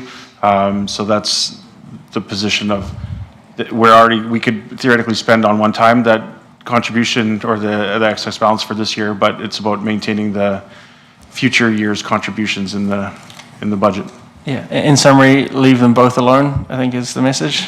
I can't say that. You can do whatever you'd like, That's but how I would recommend that, yes. Okay. Thank you. Between the lines, this is what he's basically saying. Thanks, Councillor McCook, you have the floor, Kat. Thank you, Mayor. I'll be quick. I think Councillor Munkoff-Swain and Councillor Natellenbos kind of covered a lot of my thoughts as well. Since last year, my focus has kind of been on reserves, and I've been anxiously awaiting that reserve update. So for myself, I agree. I think this just pushes things down the road. And while it's, I appreciate you bringing it up and the spirit of why you brought it forward, but I think it doesn't set up our city for the long-term sustainability. And for myself, that's always something that I'm kind of focused on, and not making the decisions right now in the moment for right now, but also for the longevity and sustainability for our community. So thank you, Mayor. Thank you, Councillor. A couple quick more comments. Councillor Penrod, followed by Councillor Barnhart. Phil, you have the floor. Thanks, Mayor. Yeah, all that I would add to the conversation, I think, is what other folks have spoken to, I think would be my general underlying rule, but just would want to add to, like a conversation we had in the last budget. Sometimes these are balancing. I think the conversation was around projected revenue and growth in revenue, right? Is oftentimes, to Jay's point yesterday, if we're being responsible, we're being real conservative on our revenue and maybe overestimating our expenses just so that we have some margin to deal with surprises. So there is always a kind of balancing risk and reward in these conversations. And so I can imagine a scenario where administration and council are aware of something coming down the pipe that could be an opportunity to reinvest or kind of right-size things. It's not necessarily the case this year, but I could imagine that. So I would just say it wouldn't be for me a hard and fast rule in every budget. We've got to go case by case based on what we know. Based on what we know this year, I'd be in alignment with my fellow councillors. Thank you, Councillor. Councillor Barnhart, followed by Councillor Van Nieuwkerk. Kathy, you have the floor. So it's not often me that goes this way, but I'm not in sync here. I really do think that this is an unusual year, and that's when I think of our reserves as being there to help us. The RCMP contract keeps coming to mind as something that we're paying for this year that we may not be paying for. It's such a big hit in future years. So I appreciate you bringing it forward, Mayor. I don't know if I'm going to stand alone in support of your motion, but I'm prepared to do that. Just giving it one more shot here in terms of to the administration. Is it possible for, how can I put this? So in the capital reserves, when I look at what's on the page, there are other sources of revenue for some of those. I mean, there could be grants, there could be debt, other ways in which we can fund something that comes up that's unusual. I'm not a fan of getting our reserves down to zero. Don't get me wrong, but I do really think that when it comes to our operating budget and what's pushing our costs up, the financial stabilization fund has helped us out in the past. So I just don't see anywhere else to go right now other than to cut service levels even further than we know are going to be impacted already. So could you speak to it again in terms of the difference between the operating and the capital reserves, and if council could identify one of those versus the other, and it might be less risk for us? Through the mayor to the councillor. So the two operating reserves that we have, so stabilization and planning, are below optimal balance, and one is even in the hole slightly at the moment. The majority of our capital program is funded from reserves. And capital also has inflation, and actually the capital inflation is significantly higher over the last 4 or 5 years. The BCPI index has been 30% over the last 4 years as we came out of COVID. There was a 12% and a 9% in back-to-back years. And that is directly impacting our capital purchases. Capital is funded directly from reserve. It's not an operating item. And the only way to be able to accommodate those capital inflation growths is by corresponding reserve transfer increases at the same time. As our $70,000 truck or $52,000, whoever you're buying it from, grows to 70 and 90 and so on and so forth, if we're not putting more, more capital dollars away into reserve, we're not be able to buy as many things as we need to continue. So service will degrade in a different manner.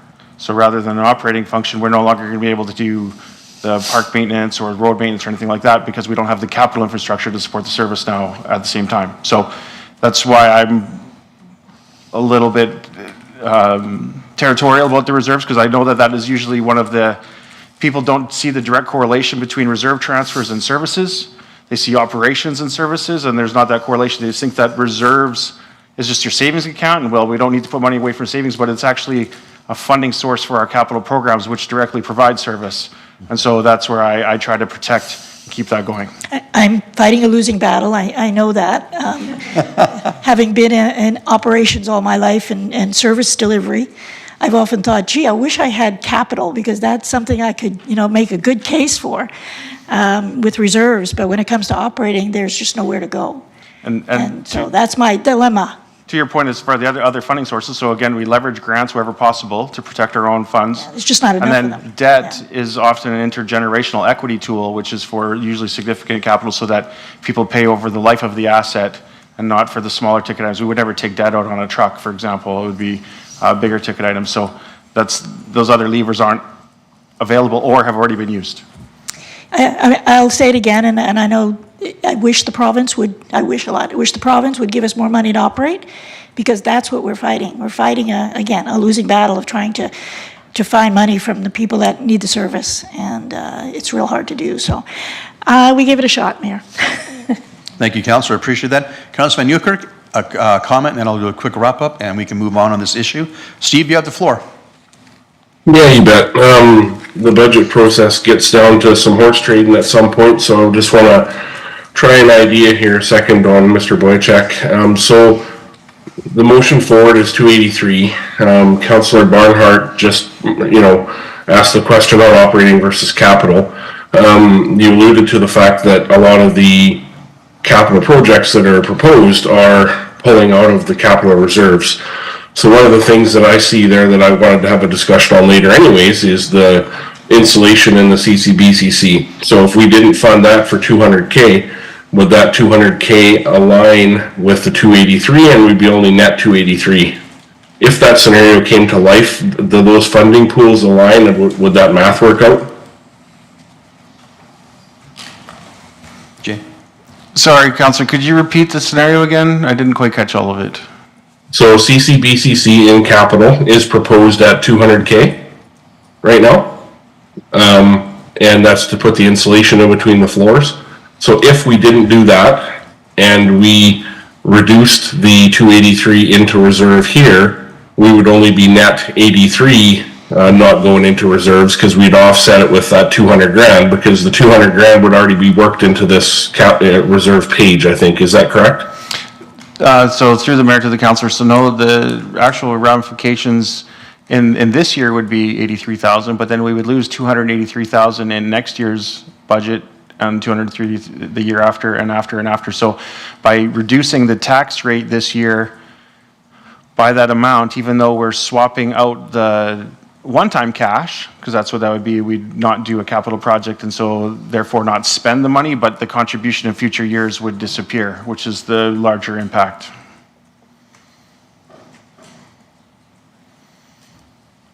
You're good, Steve? Okay. Yeah, I'll be okay for now. I'm just thinking about that. Thank you. One last quick comment then, Sam, and I'll go to the one last wrap-up. Yeah, this is definitely not on your motion. It's about the conversation that we just had. Because it does speak, and we could probably get there on capital, but on that capital budget, it says that where Steve is going is that we're contributing $4.7 million into reserves, $4.77 million into reserves. So if we didn't do the CCB sound dampening project, we would then only be contributing $4.75 million. So that nets off. That means that we're contributing less into reserves. Therefore, we're quote unquote saving $200,000 in the operating budget. Is that not right? You are this year, but it's also dropping the contribution down next year as well. So that'd be net zero on the reserve position this year, but future contributions would be less. Yeah, but okay, we'll get to it in the, Capital. I'm with you, Steve. We'll fight the good fight, brother. Yeah.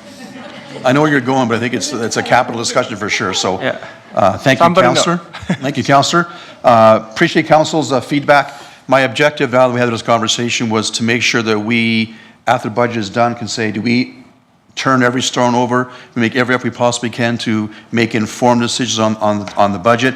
I'm voting against my own motion, because we can do that. The idea is bring a motion forward to have it discussed. You can vote for your, if you want, or against it. I will vote against my own motion. I do agree with everything said about reserves, but the discussion was robust and informative to our members of the public, and we can say with pride that we looked at every possibility and made informed decisions based on what's best for us long-term.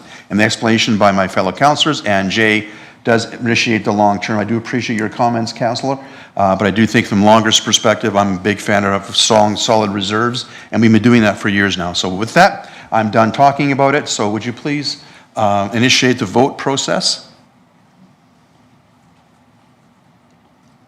There we go. It's not up here. There we are.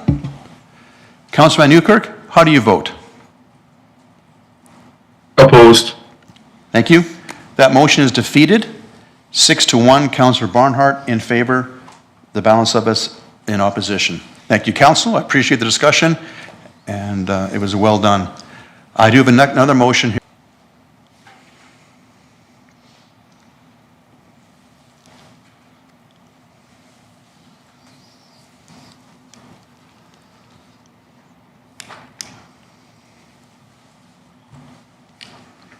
Will operating budget be amended by adding a one-time funding in the amount of $12,000 for a Remembrance Day crosswalk as a project to be funded from pay-as-you-go?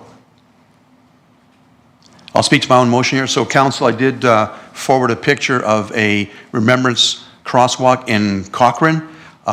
We'll try to put the picture on the screen for those who are viewing at home, and as well as people in the room who haven't seen it yet.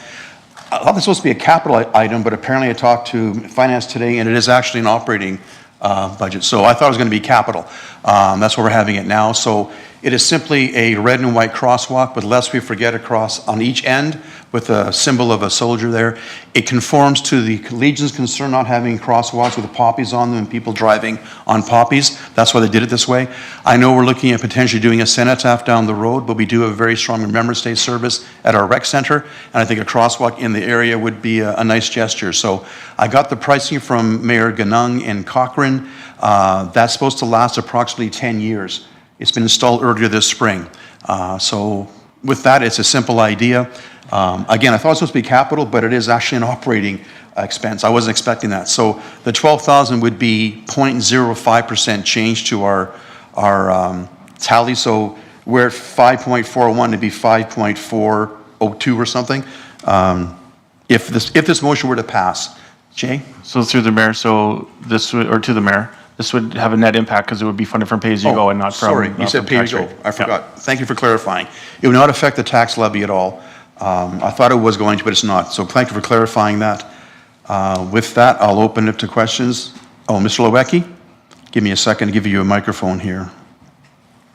Your microphone's on. To the mayor, I just wanted to make a clarification. Our current crosswalks that we paint would never last 10 years. So I don't know what special technology they might use on this, but if we're simply painting, this would probably need to be done annually.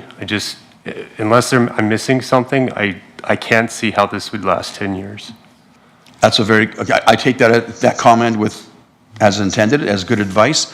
I did talk to the mayor, and that's what they got down there. So I didn't ask for a lot of details from that. I wouldn't want to spend $12,000 every year. That would be, because we don't spend that now on our other side of us that we do. So should the motion pass and we find out after the fact that it's going to be an annual thing, can we simply not do it down the road or bring it back out again? That's a valid point. I didn't think of that. I thought what Cochrane told us would be a valid concern. Jay? So if we deemed that the cost was an annual nature, we didn't want to do it, we could just not execute it, and the dollars would end up in surplus in the next year. Okay, so we wouldn't be bound by it, because my intention is not to be annual, to be what I was informed that Cochrane had agreed to their installation this past spring. Okay, thank you. Councilor Telebus. Nathan, you have the floor. Perfect. Thank you, Mayor. And I appreciate you bringing this forward.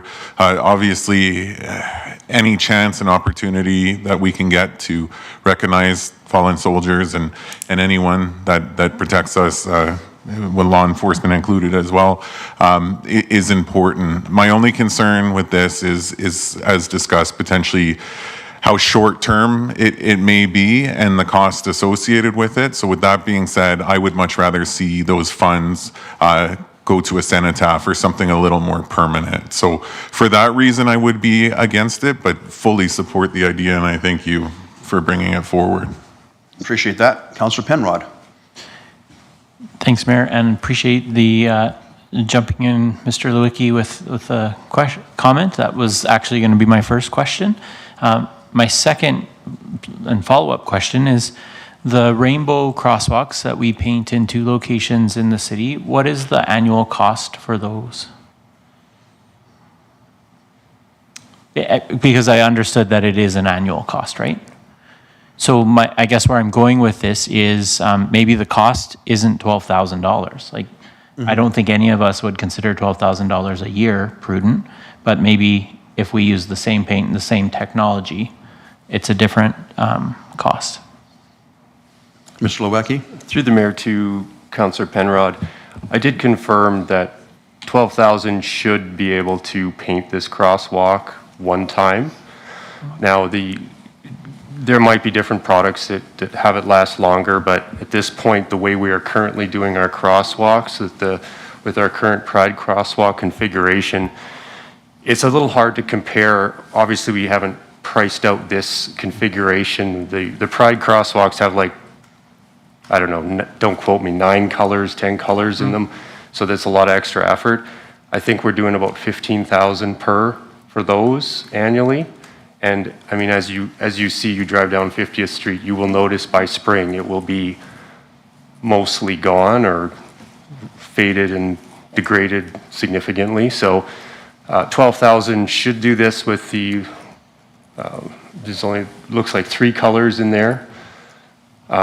So I've confirmed that that should be adequate for an annual at 1 location, 1 paint, 1 application. Thank you. Thank you. So it would be a project that I'd like to support. I think we just need a bit more information on it. And I think that if the intention is to fund it through pay-as-you-go, it's not necessarily something that we ultimately have to decide at budget. We could do it as a supplemental piece through the year. It would seem to me that we have a fair amount of time before next November. Madam Clerk, could we do it as a supplemental end of day tomorrow or end of day tonight, hopefully?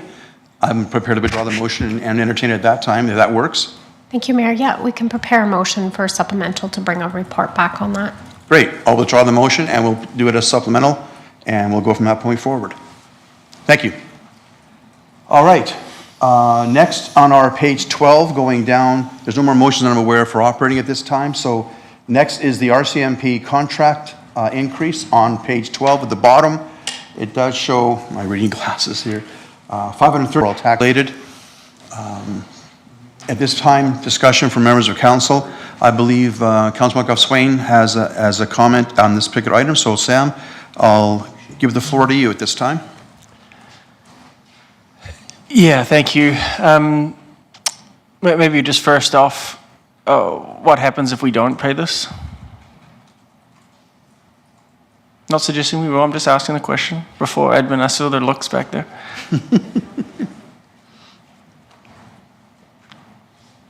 CEO Schwartz.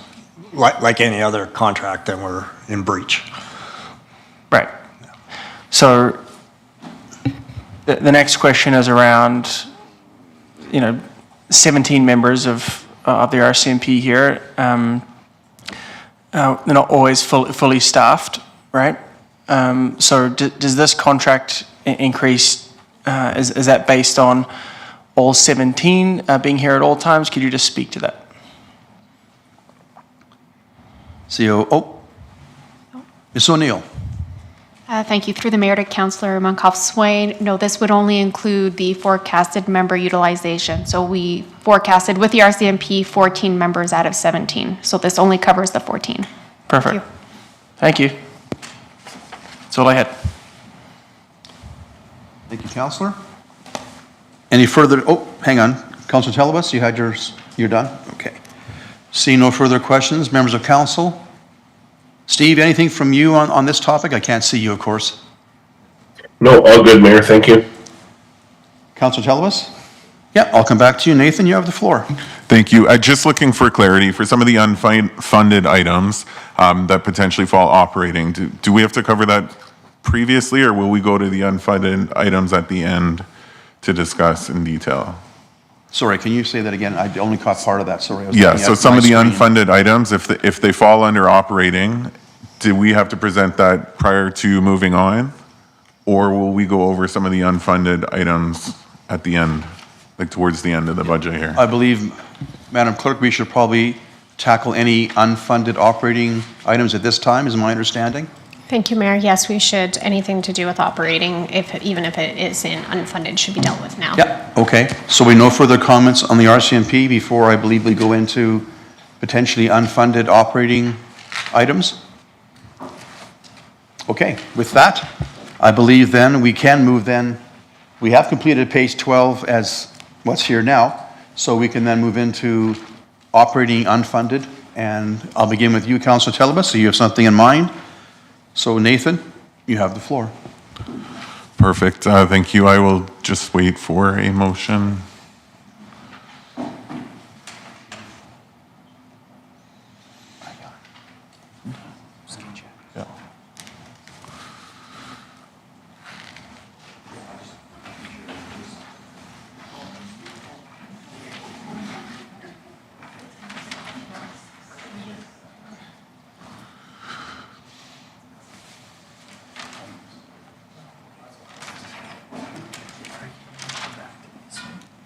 Yeah. It's already done. I thought it would. That'd be very much. Thanks for adjusting. Move on. Have the floor. Right. Clerk, am I able to start with the other motion? This is from yesterday, correct, Nathan? Not yet, but will be. Okay. Thank you. Okay. This is getting interesting. All right. Surprises, I love surprises. Okay, here we go. Give you a second, Madam Clerk, to bring up the right one.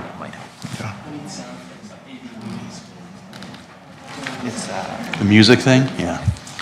But not Andrew next singing. Madam Clerk, you need a short break? Okay, we'll take a short break and be back in hopefully 3 or 4 minutes, and we'll continue with our meeting. If you want an environmental break, now's a really good time.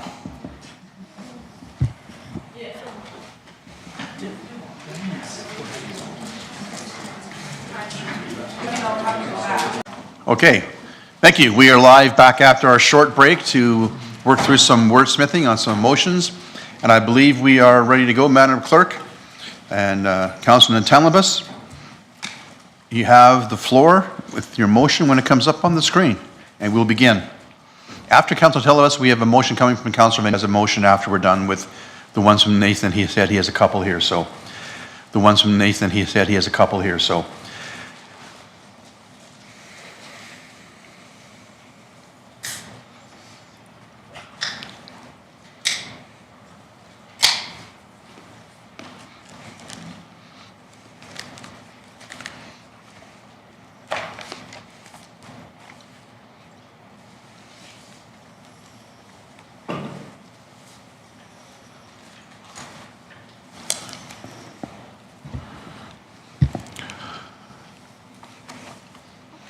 Nathan? Yeah. 135 hard copy?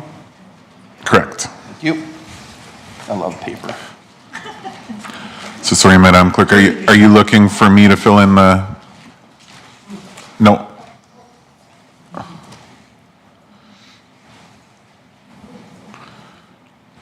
Sorry, I'm trying to find a lot of controls back here. My apologies. I probably, Mayor, I know you and I had discussed it prior to coming into this evening with regards to having the funding with not filled in yet and helping, finance helping us determining those costs so Right. they don't have any effect on the potential tax levy. Right. Jay, you want to make a quick comment before Nathan makes his motion? Yeah, so the recommended funding source would be pay-as-you-go for this. All right, can we put that in there for Nathan? And when you're ready, Nathan, please make your motion and speak to it when you're ready, please. Perfect. Thank you. Thank you, Mayor. I move that the proposed 2025 municipal operating budget be amended by adding funding in the amount of $37.5 for the temporary Bellevue skate shelter as set out on page 135 of the 2025 proposed budget to be funded from the pay-as-you-go. Thank you, Councillor. Please speak to your motion as you see fit. Perfect. I guess a couple things here. I'll start with the funding method. So as an attempt, obviously, to not affect the tax levy, pay-as-you-go is going to be where this will be funded from.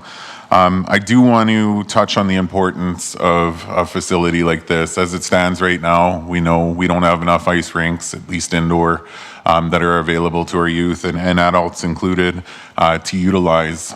This temporary solution, and I'll highlight that, temporary, because down the road we will have to look at some kind of permanent solution, provides, again, every resident as well as visitors within Beaumont a facility where they can get dressed, changed, ready for hockey, as well as take warm-up breaks as required when they're out playing hockey or just skating around on the ice.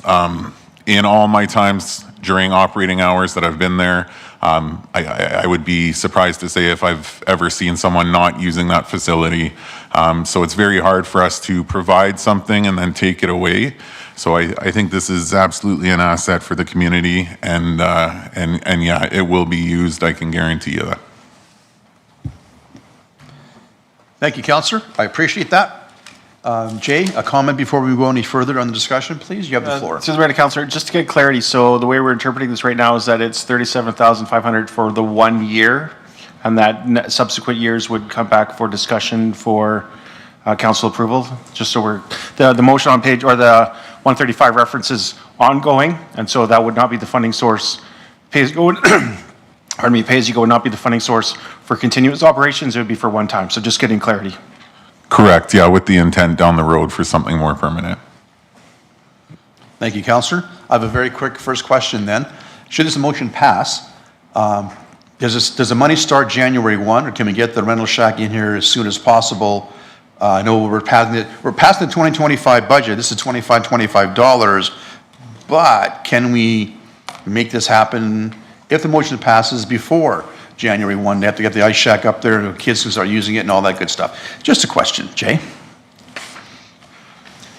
Gee, Mr. Mayor, so technically no, but options would be that we could continue to run a larger deficit in 24 for that amount, and that this, I don't even know how we reserve transfer this backwards, but from that perspective, if you needed to go in 24, or there could be a subsequent motion that this is funded from reserve in the short term for 2024. It'd be separate outside the budget process, a separate amendment to move it into 2024, funded from reserve, and then this pay-as-you-go would replenish the reserve back to that direction. Not trying to complicate things, but I'm assuming Nathan would want this as soon as possible, not starting January 1, so I maybe preempted a bit there. Yeah, I would suggest that it not be presented as part of the budget, but as a subsequent motion for 2024. Didn't mean to complicate things, I really didn't, but I was just thinking, okay, how best do we proceed then?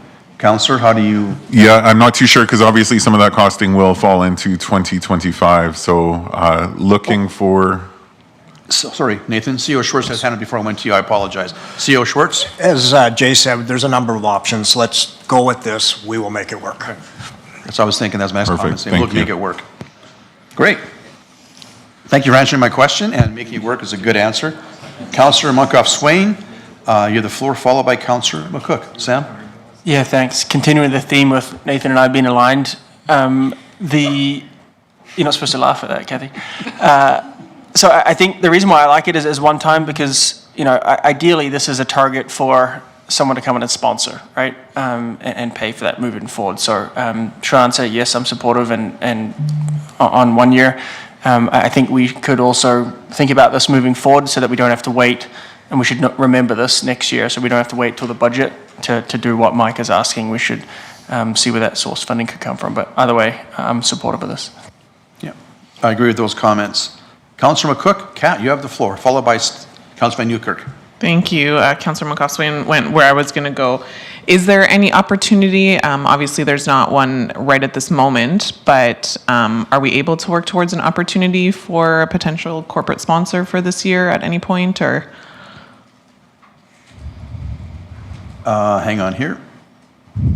Mr. Suter. Thank you. Through the mayor to Councillor McCook. We're working on that currently. We have been working on that for the last month or so, trying to put this in place again this year as we've done the last couple of years. So it's an ongoing conversation, yes. Okay, so potentially there's opportunity. Okay, yes. Perfect. Thank you very much. And thank you, Councillor Tellenboss, for bringing this forward. Yeah, great. Councillor Van Newkirk, Steve, you have the floor. Yeah, thank you, Mayor. And as suggested, one time for this year, I think is a good place for this to land. I will just say that, this shack was there, and it's pretty much been a community expectation that this shack is there.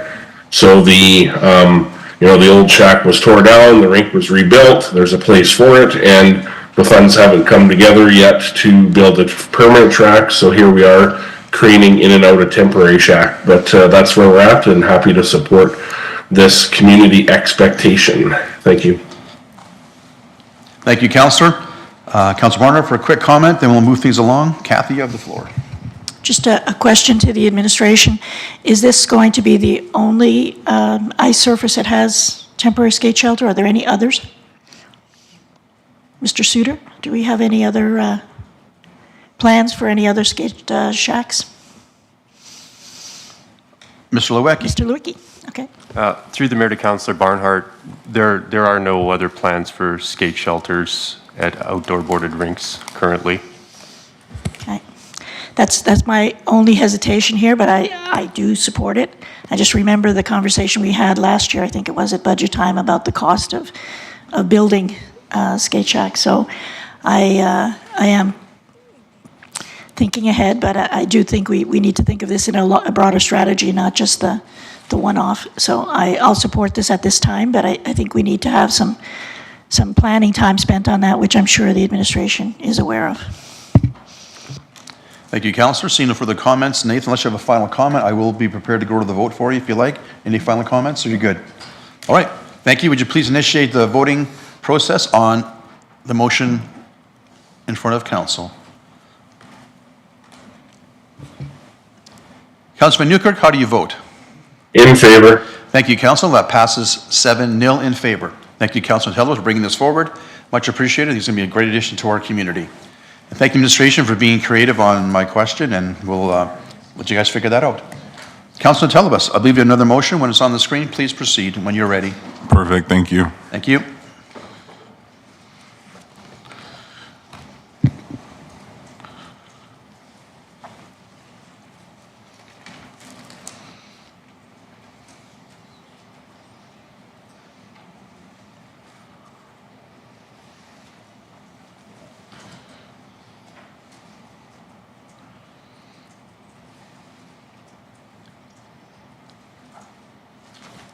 Just be a moment, Steve. Oh, there we are.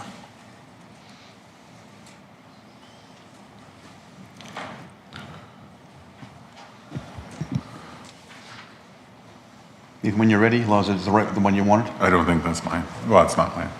It's not yours? Oh, okay. We'll change gears for a second. I thought yours was coming up in a moment. We'll change gears. Steve, this is your motion, I believe. Councilman Newkirk, sorry. If you can see it when you're ready, please make your motion and speak to it, please. Okay, sure, you bet. I would move that the proposed 2025 municipal operating budget be amended by adding one-time funding in the amount of $40,000 for portable toilets as set out on page 134 of the 2025 proposed budget to be funded from the pay-as-you-go. Great. Please speak your motion if you wish to. Yeah, what I would say is that, the words I used in the last comment that I made were community expectation. I don't know how we could leave this budget and not fund portable toilets, given the demographic in the community and the expectation of portable toilets around. I will highlight the multiple thousands of dollars of damage that were done to portable toilets last year, which has brought this number up substantially. Vandalism and purely burning down 2 or 3 of them, that's how we got to 40,000. If anyone in the public has concerns with that number, that's how we got there. So again, a community expectation around all of our playing fields, and asking for council support on this one. We'll see how it goes. Thank you. Thank you, Councillor. Rather than, I have a quick question. So these will be placed primarily around sports fields or walking paths as well? I have a chance to read the page again rather than just trying to find the information on the page. 134, yeah. Mr. Lewicki, can you tell me offhand if this is planned to be just around sports fields or around some walking paths as well? Do you happen to know offhand from the budget? I'm looking through my page here quickly to try and find it, but just an idea where they will be placed, pardon me.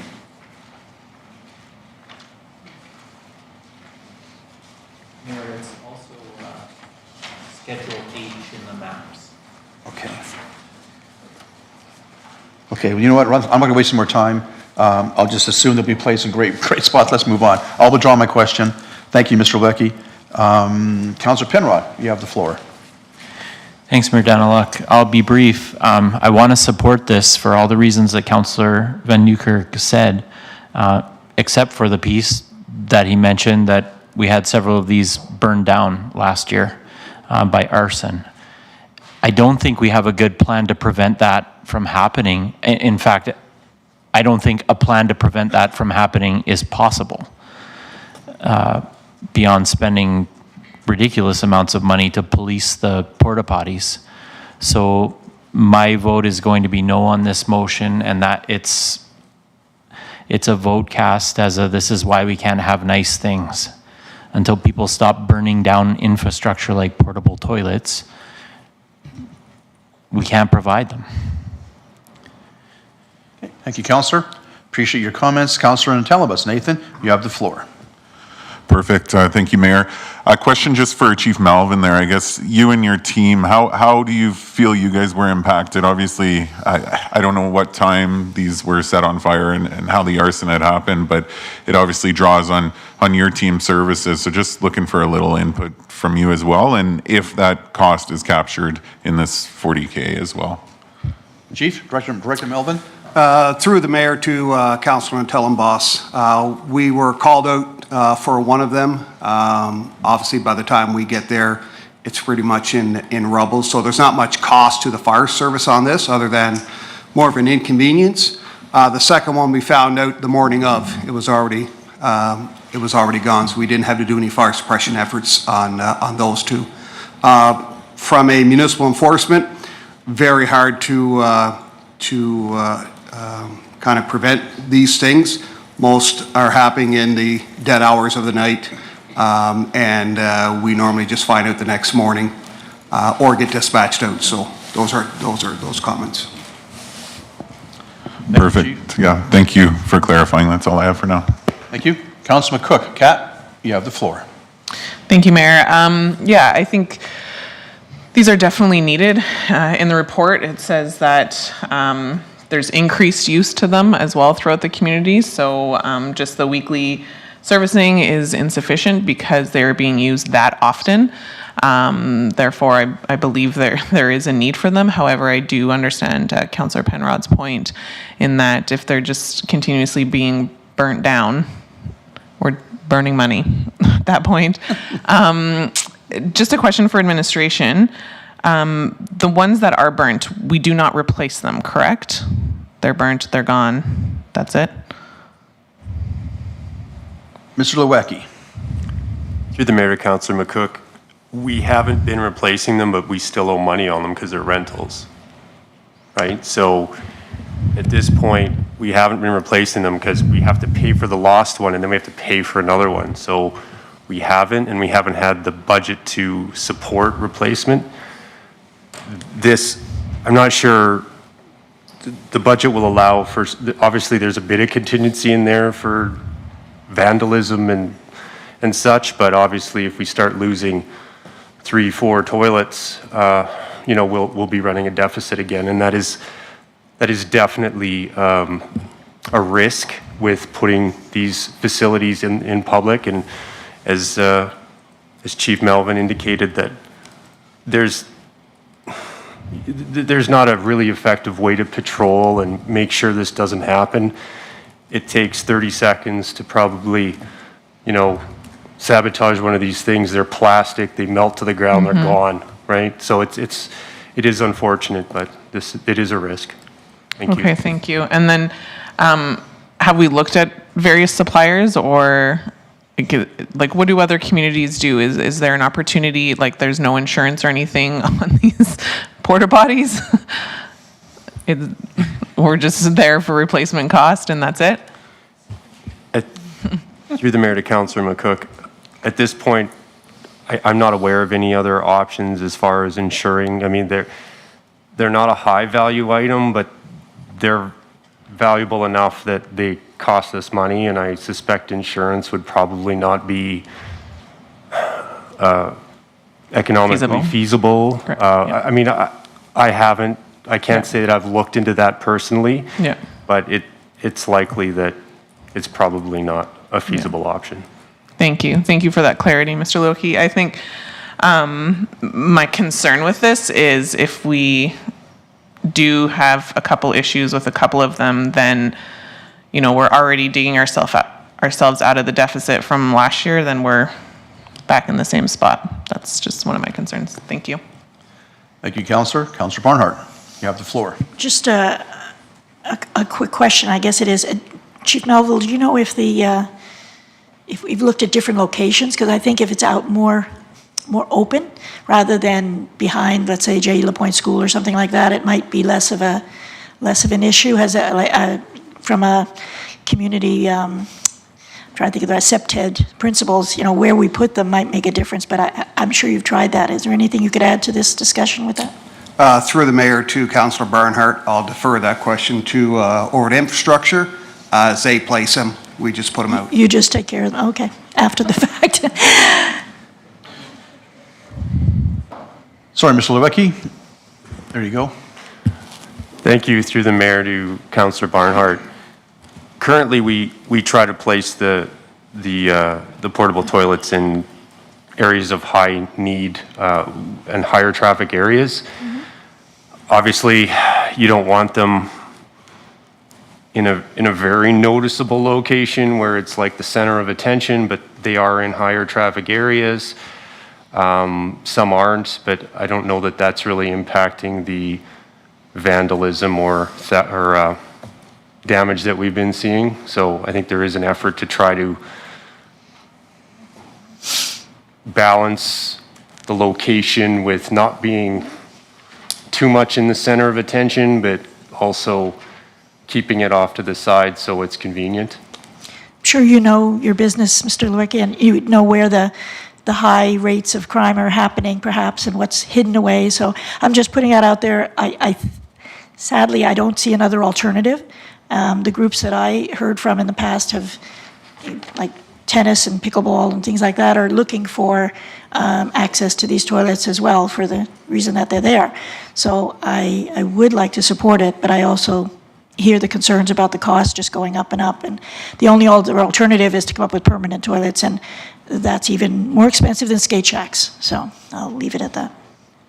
Thank you, Councillor. Councillor Telebus, and then I'm going to wrap it up and give Steve a last chance to discuss the motion, and we'll move on. Nathan, you have the floor.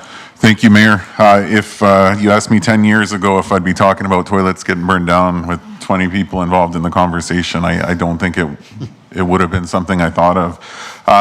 In saying that, I'm just wondering if there, to anyone's knowledge, a more durable option than a simple, plastic outhouse. You want to take a crack at that one, anybody? It wasn't that funny, but it's not bad. Through the mayor to Councillor Natellenboss, at this point, from a feasibility perspective, for the number of toilets that we need, this is the most economical way to try to service the city. As far as, there are more permanent solutions we can look at. but of course they cost significantly more. I mean, at this point, and our current portable toilets are provided through our waste provider, so there's some synergies there. But yeah, anything beyond this solution would likely be significantly more expensive. Thank you. Perfect. And just one last question. In terms of events and what have you, we would still continue to provide that for events such as Beaumont Days and things like that, I'd imagine. This is just the permanent ones? Through the mayor to Councillor Tellenboss, yes, that is correct. Thank you. Thank you. See no further questions. Steve, any final comments before I ask for the vote on this motion for you? Yeah, all I would say is that, you know, the beauty in this is it is just 1 year. So if they get a rash of them getting burned down again, then I won't be putting good money at bad in the future either. So, you know, here to try for the vote for 1 more year of porta potties for the community. So here we go. Thank you, Councillor. I'll call for the vote then. Would you please initiate the voting process? Council, would you please vote when you're able to?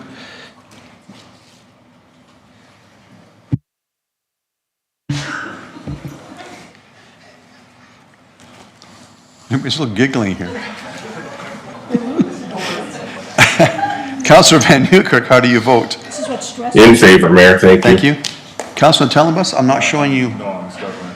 Yeah, it's just, oh. I thought you're, okay. That motion carries 6-1 in favor, Councillor Tellenboss in opposition. Thank you, Councillor Van Newkirk. Kendra's just killing me here. I don't know what I said, but it's pretty funny. I'll take the blame or I'll take the credit, one of the two, I'm not too sure. All right, Councillor Tellenboss, I believe you have another motion. We're going to go to it now.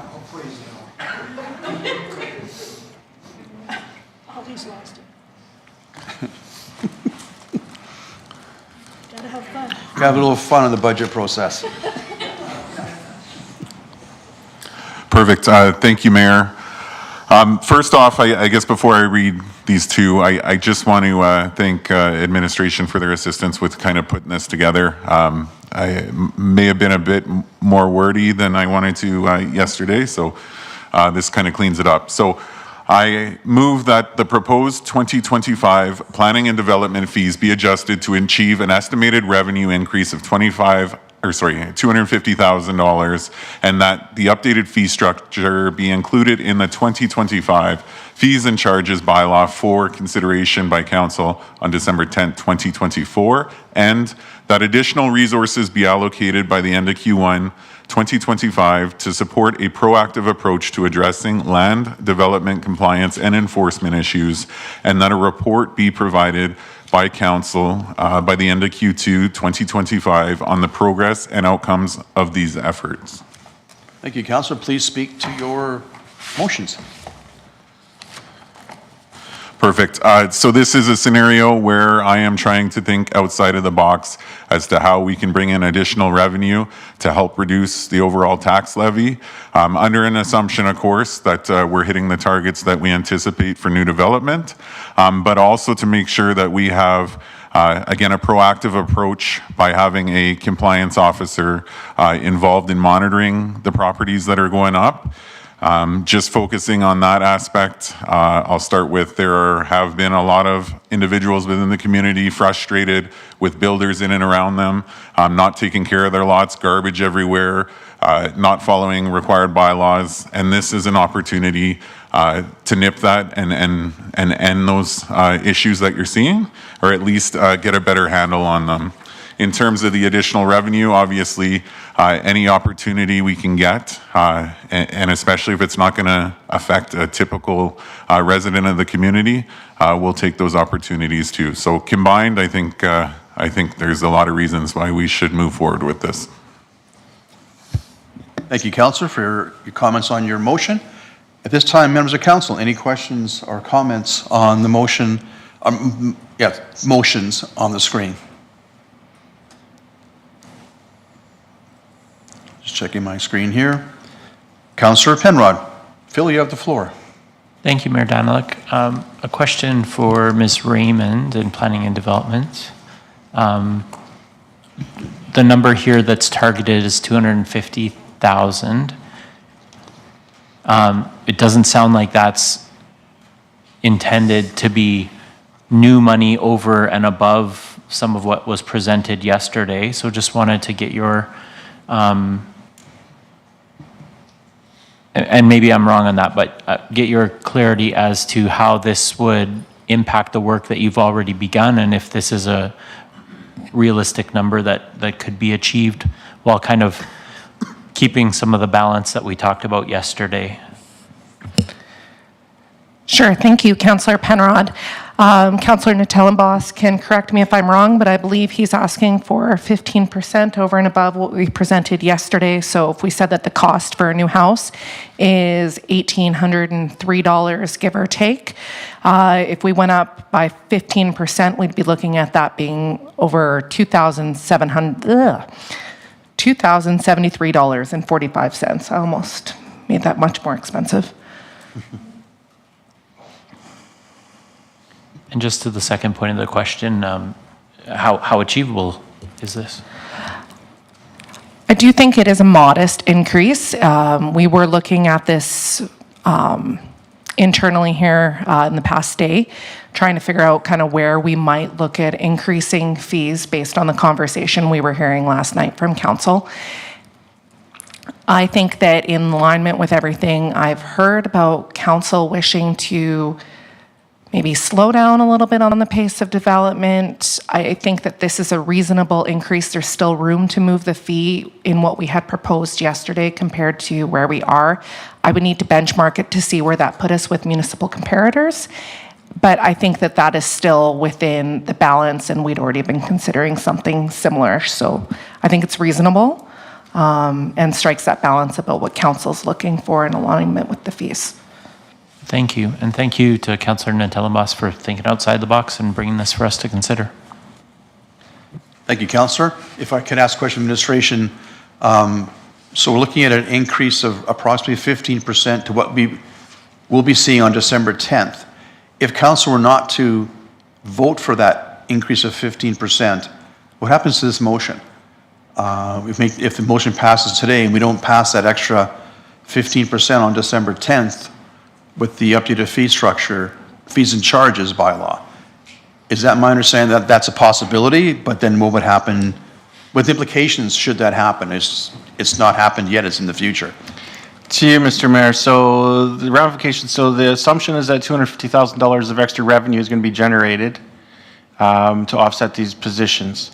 If you choose not to increase the rate, achieving that $250,000 will be much more difficult. We'll have to build a lot more houses in order to generate that income, and it would likely lead to a deficit position or start of a deficit position in the calendar year next year. Thank you. That was my understanding, but I just wanted to get it explained one more time. Again, I do appreciate outside the box thinking, get my head around what happens if and implications of future decisions we haven't made yet. It's a couple weeks away. Councillor Barnhart, Kathy, you have the floor. And then followed by Councilman Newkirk. Thank you, Mayor. Perhaps I'll ask Councillor Natellenboss, the 250,000, where's that number coming from? Because I'm trying to find it in the book. Yeah. Absolutely. So that's roughly the 15% increase, just to stick with a standard number that's going to help the tax levy as well as cover the 86,100 required for the enforcement officer or compliance officer. I see the 86,100, so the remainder is on a page we have, or it's in the existing budget? So where we didn't want to assign this to a specific role within a department, right, it will be additional funds that would reduce the overall tax levy. So one of those positions that's already funded in that list of positions we have? It doesn't matter where it's applied. Again, it's just additional revenue. What I'm trying to get at is that position is currently in the funded part of the budget? I was told not to speak about positions, so in saying that, it's revenue coming in, therefore overall reducing the overall cost, or tax levy, I should say. Basically, you're not talking about the position, you're talking about the revenue. Okay. I understand that. CEO Schwartz, you want to jump in on that one? I just wanted to make a comment on this, and first and foremost, want to thank Councillor Natellenboss for working the notice of motion. And what the motion, and what I'm reading is, we'll increase the revenues, and then we will come back and tell you how we were able to improve the service, and by report. So if that means hiring somebody, it means hiring a contractor. So I just wanted to clarify that, to say thank you for one, and for the other, our understanding is increased revenue, we'll sort it out, we'll come back and tell you how we sorted it out. Thank you, CEO Schwartz. So one last quick question then. This does not affect then the tax levy, we're at 5.41, does not affect that, correct? Jay? Mr. Parchak? To you, Mr. Mayor, so the way I understand that is that it does impact the tax rate down by $250,000, and that there may be a operational change in the new year that would be an expense, but we can't quantify that at the moment. So the only number I can take is the 250 down, and that we may have an operational change or a supplemental budget adjustment in the spring that speaks to how we're going to respond to that element. But it's very hard to quantify the unknown response from a dollar value perspective. So the assumption would be that it's increase in revenue 250, and there'll be an operational response later in the year. Did I clarify very well there? So let me try again. So it does have a $250,000 positive impact on the tax rate from your perspective, and that it'll come down. So 5.41% is going to be dropped down by roughly 250,000 to a different percentage number. Yeah, that's what I thought you said, and that's, yes. Just for clarity, people who are listening at home. Appreciate and that. making sure we know exactly what we're doing with this motion. So it will have a positive effect on the tax levy, essentially. Good enough. If we pass it At first, yeah. on the 10th. Yes. Not now. Sorry. On the, Wait, sorry. hang on. Pass the budget. Hang on, Kathy, your mic's not on. Okay, now it is. So not until the fee is in charges, like essentially council is agreeing now. If we agree now, then the proposed budget, it goes that way. But if we change our mind between now and December 10th, then it doesn't. Right. But assuming it goes through, 5.41 will be reduced, right? Yeah, but no different than the proposed rates now. If we don't pass the bylaw on December 10th, it's the exact same thing. Yeah, exactly. Just so we're clear and clear as a county can be. Appreciate that. Okay, Councillor Penrod. Councillor Van Nieuwkerk? Yeah, thank you, Mayor. Yeah, happy to support the motion. Thanks to Councilor Natellenboss for being creative. I was going to make the exact point that the room just went through, that, you know, there's a little bit of a tic-tac-toe here. There's December 10th, and then there's a potential new hire, and then there's a spring budget process, right? So there is room for all the decision-making and adjusting that needs to happen while we proactively look to reduce the tax rate right now. So, thank you. Yeah, thanks for clarifying. That's my understanding. Just wanted to get as clear as we possibly could. See no further questions or comments from any, sorry, Councillor Penrod? My mistake, yeah. Pardon. Go ahead, please. Thank you. I just want to be crystal clear for myself, knowing that not everyone will watch the full video of what we're doing tonight. Would it be fair to say, if I'm just looking at page 12, which is what a lot of folks will look at, are we increasing the revenue growth in planning and development by $250,000? And if that's true, are we also forecasting, would we be including some personnel growth tied to revenues?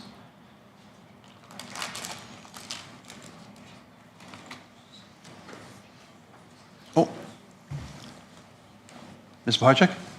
So if I heard the question correctly, Councillor, so would there be an increase to the planning and development revenues by 250,000? Yes, that would be how we would state that. We wouldn't make any adjustments to the positions at this time. It would be coming back as part of the spring budget adjustment. Any sort of response to clarify that amount? Thank you. That helps. I think the last piece I was just trying to get my mind around was how we can be as transparent as possible with, I would love if the budget conversation didn't revolve around a percentage number, and if we could focus more on service delivery for the return on the investment people make through their contributions to the city's budget. But I know that people are hung up on that number, so I just want us to be thinking always about how we can be the most transparent. And if that number is like down and then up, I think that gives people a bit of heartburn. So just want to, I'm clear now. Thank you for your response. Thank you, Council. Seeing no further comments or questions, Councilor Telebas, you have a final comment if you wish to make it, and then I'll call for the vote. Thank you, Mayor. Yeah, I guess just in short, we talk about all these levers as we continue through the budget. The levers start to disappear.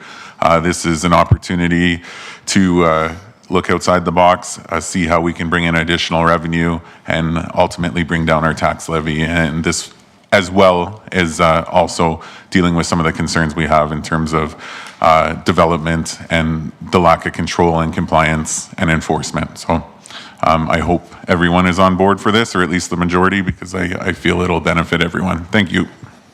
Thank you, Councillor. With that, would you please, I'll call for the vote. And we're going to vote on both motions together as one, right? Both paragraphs are under one vote. Correct, Madam Clerk? Head nod is good. Thank you. So would you please initiate the voting process? Council, would you please vote on the motion?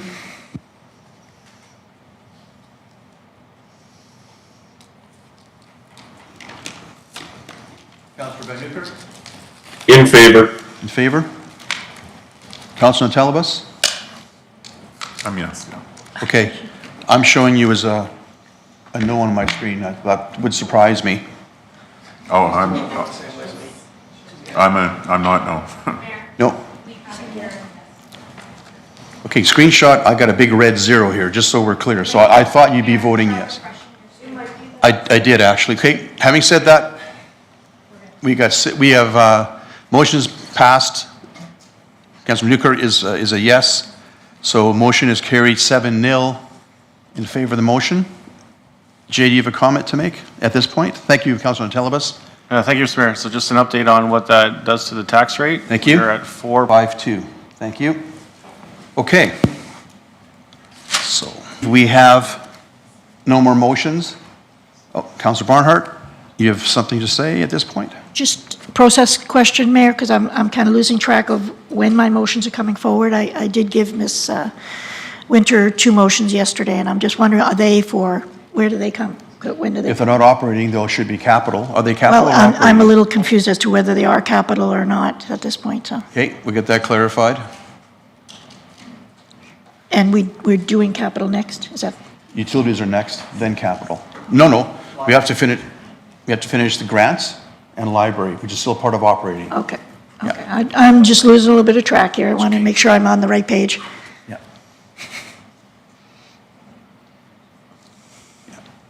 I was of the impression that that was it for operating, that yours would be grant by Well, default, but there's one of the capital. grants We'll just and make sure it's clear. The other one is lighting in Centerville, so I wasn't sure. So if it's an addition to existing, Mayor? it'd be capital. Madam Clerk? Thank you. Those motions that Councillor Barnhart asked me to work on, those are part of the capital discussion. Okay, just want to Move make sure. capital. Thank you That's very my much, appreciate it. understanding. Okay, we're good. Okay, seeing no further operating motions coming forward, we have yet to do the grants and the library. It's now 6:55. We'll take a 10-minute break. We'll come back and we'll go into the grant funding program, followed by the library. See you back here. And let's be sharp, 10 minutes quickly, please. I got 9 minutes now. We'll try and get done tonight if we can, but it'll be what it'll be. Thank you. See you back in 10 minutes. We are adjourned. No, we're not adjourned. We are back after our short break. Continue with operating. I believe Councillor Penrod has one more motion that pertains to operating, which we'll get that dealt with. Then we're going to change our agenda. We're going into the library discussion, followed by the grant program discussion, and that'll wrap up operating is my understanding. So with that, can we please, Madam Clerk, put Councillor Penrod's motion on the screen that pertains to operating, and we'll deal with it, and we'll move on to the library discussion. You have the floor. Thank you, Mayor Danilo. Thank you, administration, for your help in preparing this. I want to acknowledge that Mr. Lewicki had some advice that I've ignored by bringing this forward. Not to be disrespectful, simply wanted to be able to have the conversation at budget, and the other option that was given would have delayed and potentially missed this. What it is a proposed very small service enhancement. So with that, I'll move the motion that the municipal operating budget be amended by increasing priority 1 roadway ice control service level. Can't fill in the blank yet without Mr. Lewicki's advice to my previous point. And adding 65th Street and 60th Avenue intersection to be funded from, again, this number needs to be filled in based on the comments from Mr. Lewicki. Okay. So at this point, do we? So if I could speak to the motion? Please speak to your motion, Thank you.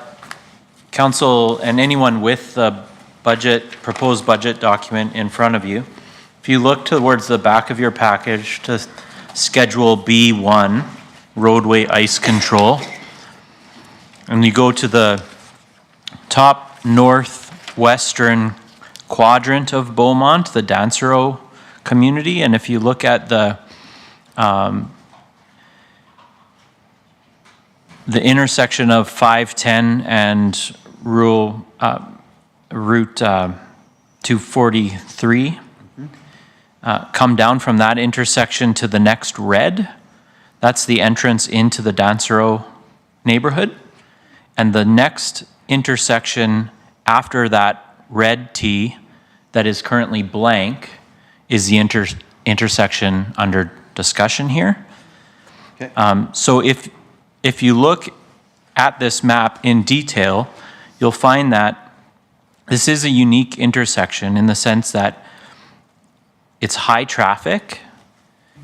This request comes directly from a group of residents that I met with earlier in the fall. And this was a common service request that came from them. We obviously did what we always do and asked folks to put that in through the service portal, but this is an opportunity at budget to respond in this way to their request. This service increase could be as simple as the operator who is already providing that red priority 1 service, which means 8 hours after 1 centimeter snow accumulation or equivalent snow drift, is driving from that red intersection to the red intersection 4-way near Dansero School, just pushing the button one more time. Now, Mr. Lewicki will tell me how I'm wrong on that, and I appreciate that, and I want to hear his advice on this. I think that's a good explanation of what we're asking for. Thank you. Mr. Lewicki, are you able to provide some information and some clarity on the situation from an operational perspective, please? Through the mayor to Councillor Penrod. So when we talk about road and ice control, basically, we have to make sure we clarify what we're talking about. So that would be like sand chips and salt mixture put on there. My manager of roads, parks and roads is indicating to me that although it's not marked on the map, we already salt and chip that section of roadway as a P1, even though it's not marked. So that's the information I'm trying to sort this out for you right now. Thank you. That's the information I'm getting. It's not shown, but it's being chipped and salted, or the sand and salt mixture is being spread on that area as if it were a P1 already. Thank you. But I would have So this could be as simple as just updating the map then? It would be updating the map, because we are doing that already, I'm told. So I think I would take council's advisement and the clerk's advisement, but I would think that this motion could stand with no dollar values assigned based on what Mr. Lewicki just advised us. So you want to amend your motion and take out any reference to dollars? Yes, please. So long as that makes sense to the... Through the mayor to Councillor Penrod, yes, if we can just show no dollar value, we'll just have the map updated for the final budget document and show it as as that. Thank you. Thank you. And I do want to make it clear, yesterday, it came through loud and clear, the pressure that your department and citywide that we're under to maintain existing services, and that decisions that we've made throughout this budget process puts downward pressure on our ability to meet those service levels. To Councillor Munkoff-Swain's point yesterday, having voted the way I have on several of those motions, I'll have to own some of that.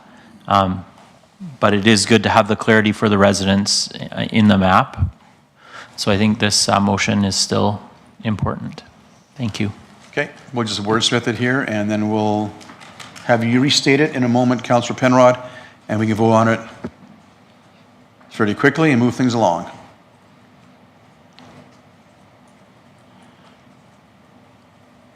Councillor Penrod, would you please restate your motion? Thank you. I move the amended motion that the municipal operating budget be amended by increasing the Priority 1 roadway ice control service level, adding 65th Street and 60th Avenue intersection, and that Schedule B1 roadway ice control map be updated. Thank you, Councillor. I see no need to speak to your motion. You're comfortable going straight to a vote. And else, any questions from anybody? See no questions. Would you please initiate the voting process?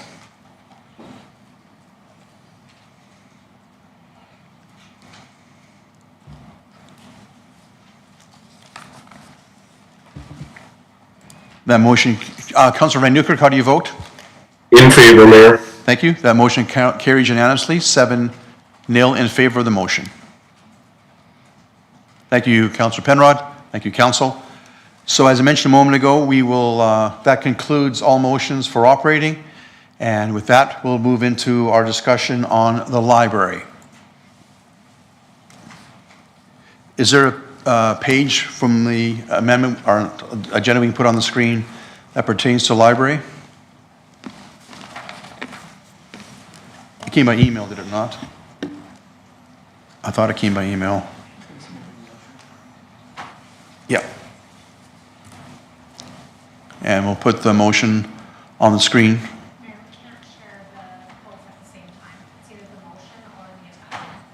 Let's do the motion first, please.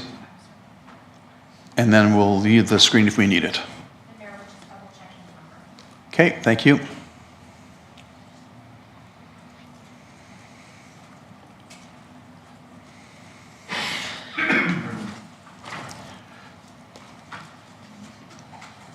Councilor Munkoff-Swain, I believe you would like to make this motion. You have the floor, Sam.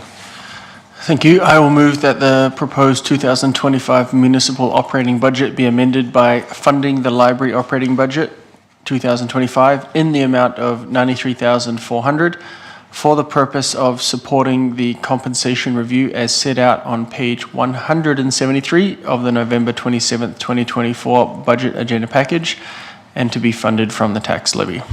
Thank you, Councillor. Please speak to your motion if you wish to.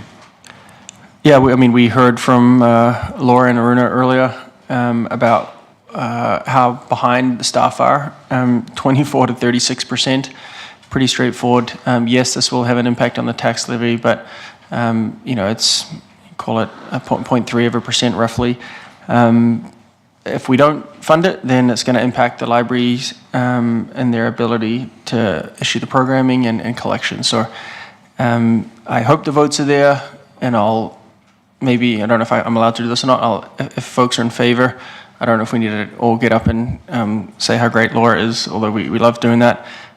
We could just vote. If people are opposed, then let's have a debate. Otherwise, we could move this one. Okay. Discussion on the motion? Observation from anybody? Councillor Van Newkirk, I can't see you. Do you have any questions on this motion or comments on this motion?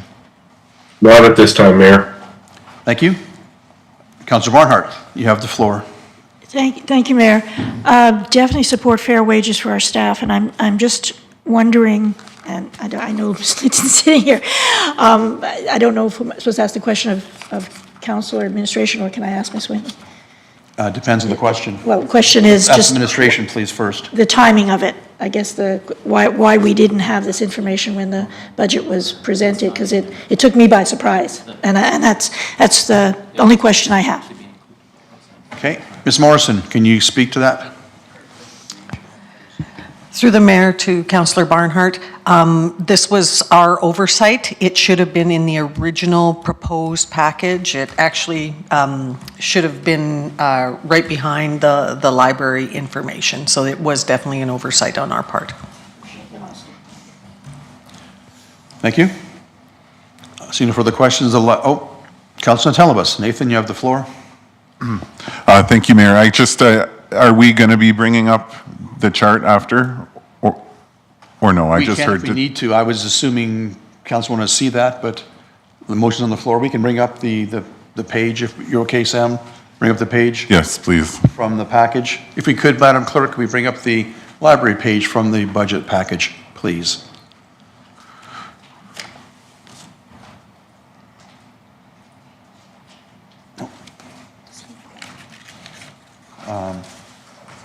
TB Nathan? Yeah. Okay, so my understanding while it's being brought up is administration, the library board operates separate from the city, so this grant from the city helps them with their operating, but we don't tell the library how to spend the money. That's not something we have any purview or any influence over, or can discuss how we spend the money. You have major presentation, and you're asking for the capital amount of 92,000, whatever the number was, pardon me, but we have no influence on how the money is spent. Just so council is clear, in case you have any questions on that, it's not our purview or our purpose to tell the library how to spend the grant money. It's our purview to grant it the money, yes or no. So hope that clarifies any potential questions. Councilor Telebus, you have a question. Yes, I do. I guess it relates more to not how you're spending it, but the proposed spend. Seeing a variance between 2024 and 2025 of 129,000 for new salary grids, merit, and COLA increase. Okay. So unfortunately, I'm a bad guy here, and I know I am. I've ran through this with city staff, and unfortunately, I'm going to have to hold my ground in the sense that not everyone is eligible for COLA, not everyone is eligible for merit and increased salary, and that's the concern I have, and I've heard from many residents is why is everyone, or potentially everyone, getting an increase in salary and I haven't seen one in 5 years, yet my taxes go up. So that is the only concern that I have with what's been proposed. Okay, so just to be clear, okay, that's your statement on it, but we have no influence on how the library spends the money. So we can't talk about COLA, and it's their money to spend as we see fit. So I appreciate your comment, but we can't go any further down this path. I just don't know why, if that's the presentation. I'm just repeating what was provided. I'm going over the presentation. Yeah, agreed, but it's not our response. Okay, I know what you're trying to do. I'm trying to support you in this. At the same time, too, we can't. If I'm wrong, administration, please jump in on this one. But my understanding is that the library board spends the library board money as they see fit based on their budget. Oh, which microphone are you pushing there? Ms. Dargy. Thank you, Mayor. Yes, that's correct. So council provides the money to the library, and the library spends it as they deem fit. So it would be you're approving the total amount, you're revising the amount, whatever it is, but there's no direction from council on how the money is spent. Correct, and I'm not directing, and I think I made that clear at the beginning. Thank you. Okay. Thank you, Councillor. I appreciate that. Councillor Penrod, you have a question? Thank you, Mayor. I have a question for Ms. Whitten, or a couple that I think she can clarify fairly quickly. Thank you for your patience and for staying these extra hours between your presentation and now.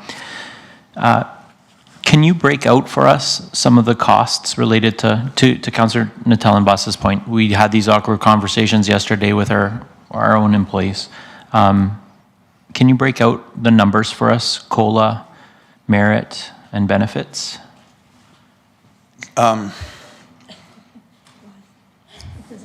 Why? It's because I'm contemplating amendment to the motion. We can't, it's my understanding that we could amend the motion On the dollar amount. On the yes. dollar amount. Ultimately, the library board receives whatever funds we forward them, and they're free to spend those, allocate them however they see fit. Right, And I I'm in full understand. support of that. I understand that, but at the same time, too, we don't tell them how to spend the money, so I'll Correct. not entertain But any we- further... but we do get I'll to- not entertain any further discussion on COLA or merit about the library board. It's not our role. If you wish to amend the motion to a lesser amount for the library grant, that's your prerogative. But right now, we have a motion on the floor. You have to make an amendment to the motion. How would I provide any rationale for an amendment to the motion if I have no idea what those numbers are? I would ask that Ms. Whitten be allowed to answer if she has an answer prepared. And I would go so far to say as if she, on behalf of the board, doesn't feel like that would be appropriate, I would accept that. Ms. Whitten, do you wish to interject in the conversation? Please have a seat, and I'll try and find the right microphone. Just hit the button, please, if you could. Yes.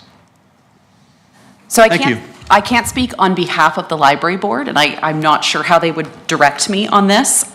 What I can say is that the bulk of this amount is for the grid adjustment. There are smaller amounts in the approximately $16,000 that are COLA and merit, but the bulk of it is that grid adjustment piece.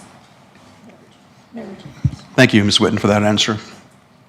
Councilor Penrod, any further questions? No, I don't. Do you wish to amend the motion or ask for an amendment from Mr. Mulkoff-Swain's motion? I don't think, well, I'll ask the question. Would you entertain a friendly amendment to the amount? Okay. So I'll move to amend the motion, adjusting the amount. Okay, we'll have Madam Clerk assist you with that. Yeah, and I have a Amending figure motion. here. So I believe the amount moved is the amount requested, 92,700.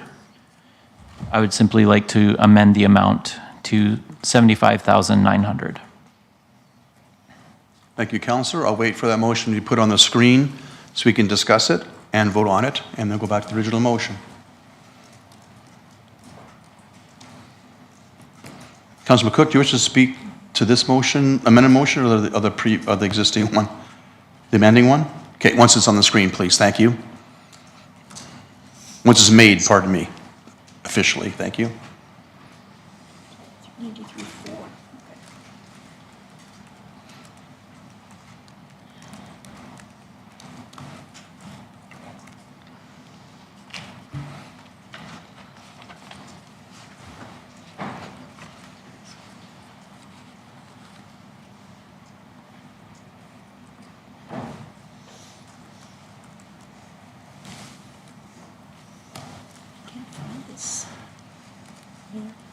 Just give me a second.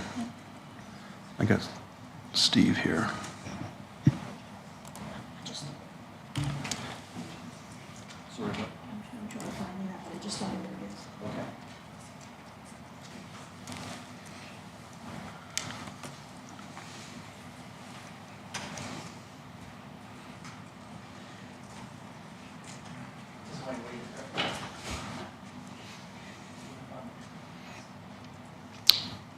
Please make your motion, Councillor Penrod. Thank you, Mayor. I move that the motion on the floor be amended from 93,000, is it 93,400? Yeah. Thank you, to 75,900. You should speak your motion. The motion is simply to extend the logic of what we did yesterday, which is look at every way to control the levy. This is a much smaller amount, so I understand the impact on the levy is much smaller, but the principle remains. Yesterday, we looked at COLA and we looked at merit, and we made the decisions that we did. I've been asked not to speak about those specific things here, so I just had to come up with a number. To the best of my understanding, it would encapsulate would mirror some of the decisions we made yesterday. Thank you. I have Councillor McCook, followed by Councillor Monkoff-Swain, followed by Councillor Van Newkirk. Kat, you have the floor. Thank you, Mayor. Administration, can you let us know what the impact on the levy is for 17,000? 0.05%. 0.05? 0.05. 0.05. Okay, thank you. I guess this will result in a reduction of services in the library. We heard from them that that would be a resulting impact. The payroll grid amounts have already been decided on and moved on by the board. Therefore, that is moving forward. So should this motion pass and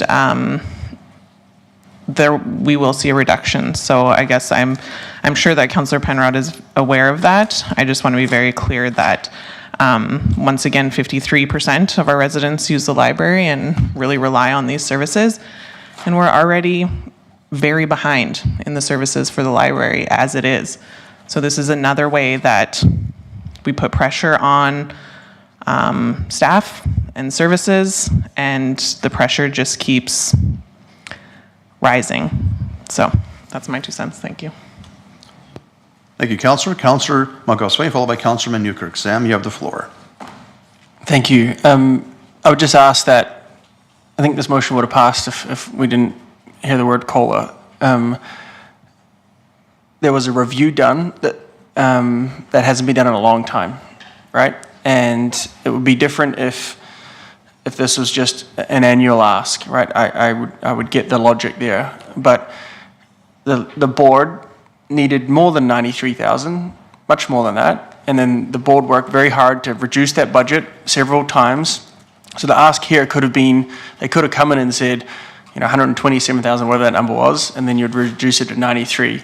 But the board worked hard to reduce where they could, recognizing it's a tough year.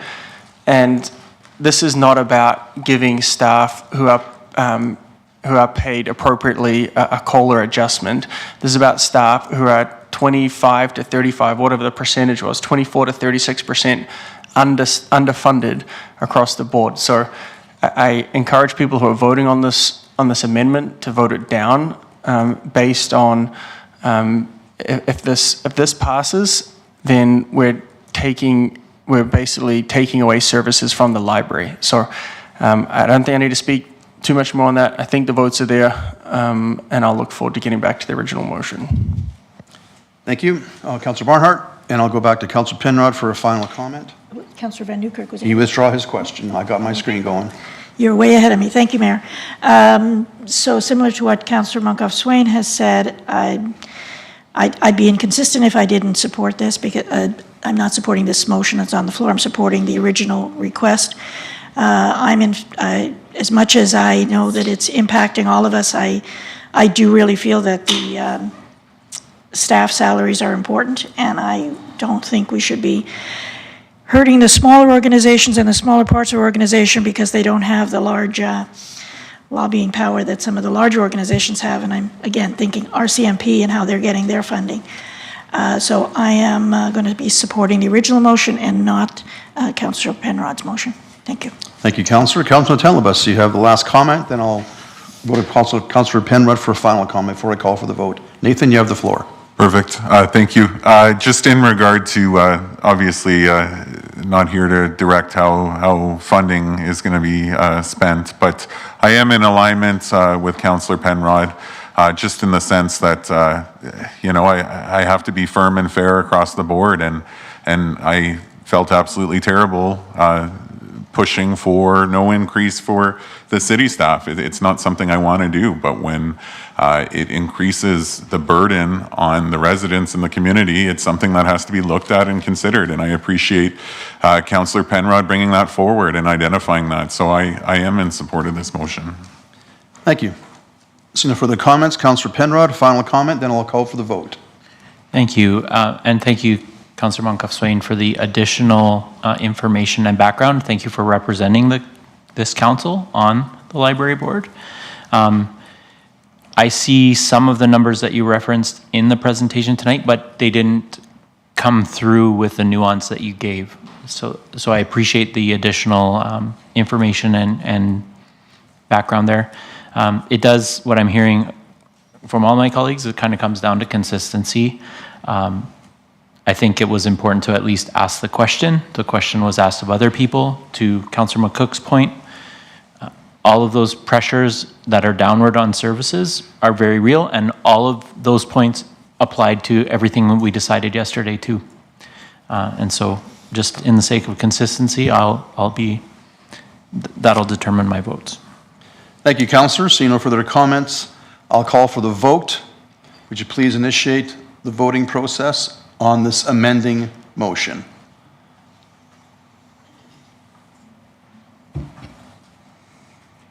Councilman Newkirk, how do you vote? Opposed. Thank you, Council. That motion is defeated, 5-2. Councillors Penrod and Telebas in favor. The balance of Council not in favor. Motion is defeated. Back to the original motion on the floor. Are there any additional comments, questions on the original motion as in front of us here? If there's none, I'll go to Councillor Moncalfe-Swain for a final comment before I call for the vote. Seeing none, Councillor Moncalfe-Swain, you have the floor. Yeah, I'd just say, in the spirit of fairness, we should pass this motion. Thank you. Thank you for that last comment there on the motion. Seeing no further comments, as I mentioned, I'll call for the vote on this motion. Would you please initiate the voting process?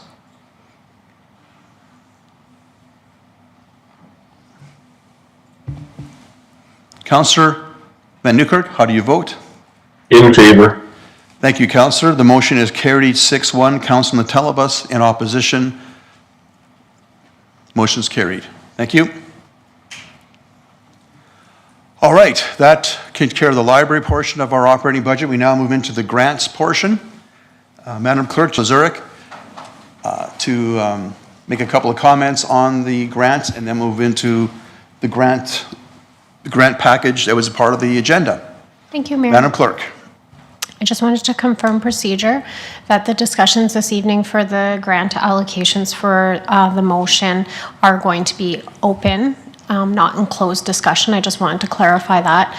Should council members have any questions with regards to administration's recommendation on the confidential document, we can go into closed session at that time, but majority of the conversations will be an open discussion. Thank you. Thank you. Jay, you want to make a comment on that? Thank you, Mayor. I just wanted to update you on the tax rate percentage at this point after the last decision. So we're at 4.85%. Thank you. I forgot that. I apologize, Council. 4.85%? That's correct. Thank you very much for reminding me of what I should have done a moment ago. I appreciate that. Okay. Ms. Lazaruk, would you want to join us here if you like? I can make that work. Your microphone is on. When you're ready, please begin with an overview of the grant package in the agenda package. Excellent. All right, so does everyone have it in front of them? I hear people moving papers. You got it in front of you? Is it the closed session? No, it's not. Nope, it's open session as part of the agenda package that's published on the website, or when you may have it as part of your invitation to the meeting, one of the two. I have it personally on the city's website. That's the one the public sees. That's what we're looking at, is the public document. This one is the... The public one is 4.10. Which page on the package? In the agenda package, you said it's 273? Yeah. I've got a hard copy here, and I've got the agenda package from the public, so. Okay. Thank you, Ms. Lesrick.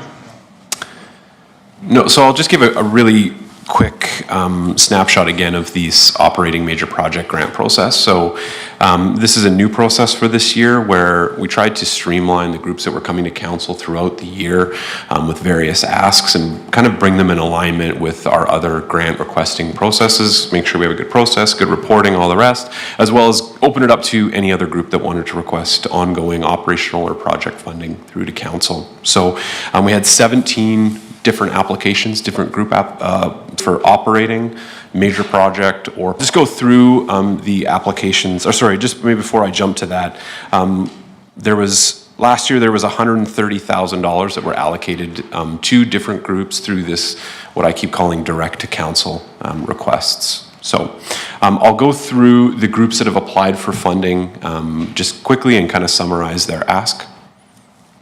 So starting with Arts and Culture Group, Arts Association of Beaumont has requested starting with $50,000 and then going downward for the 3 full years, looking for operating funding there, particularly to hire a staff to support some of the projects that they're doing.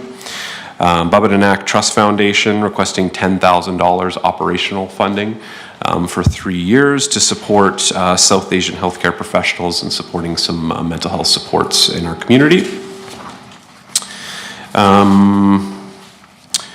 Beaumont and District Agricultural Society submitted a request for $25,000 for 3 years for operating grant money, supporting their programming that they do here in the community. And then they also submitted a $50,000 for 3-year grant request, project grant request, looking at renovating the Go Bay Heritage Barn to make it a usable programming space here in the community. So I just want to make sure my pages didn't get mixed up. There we go.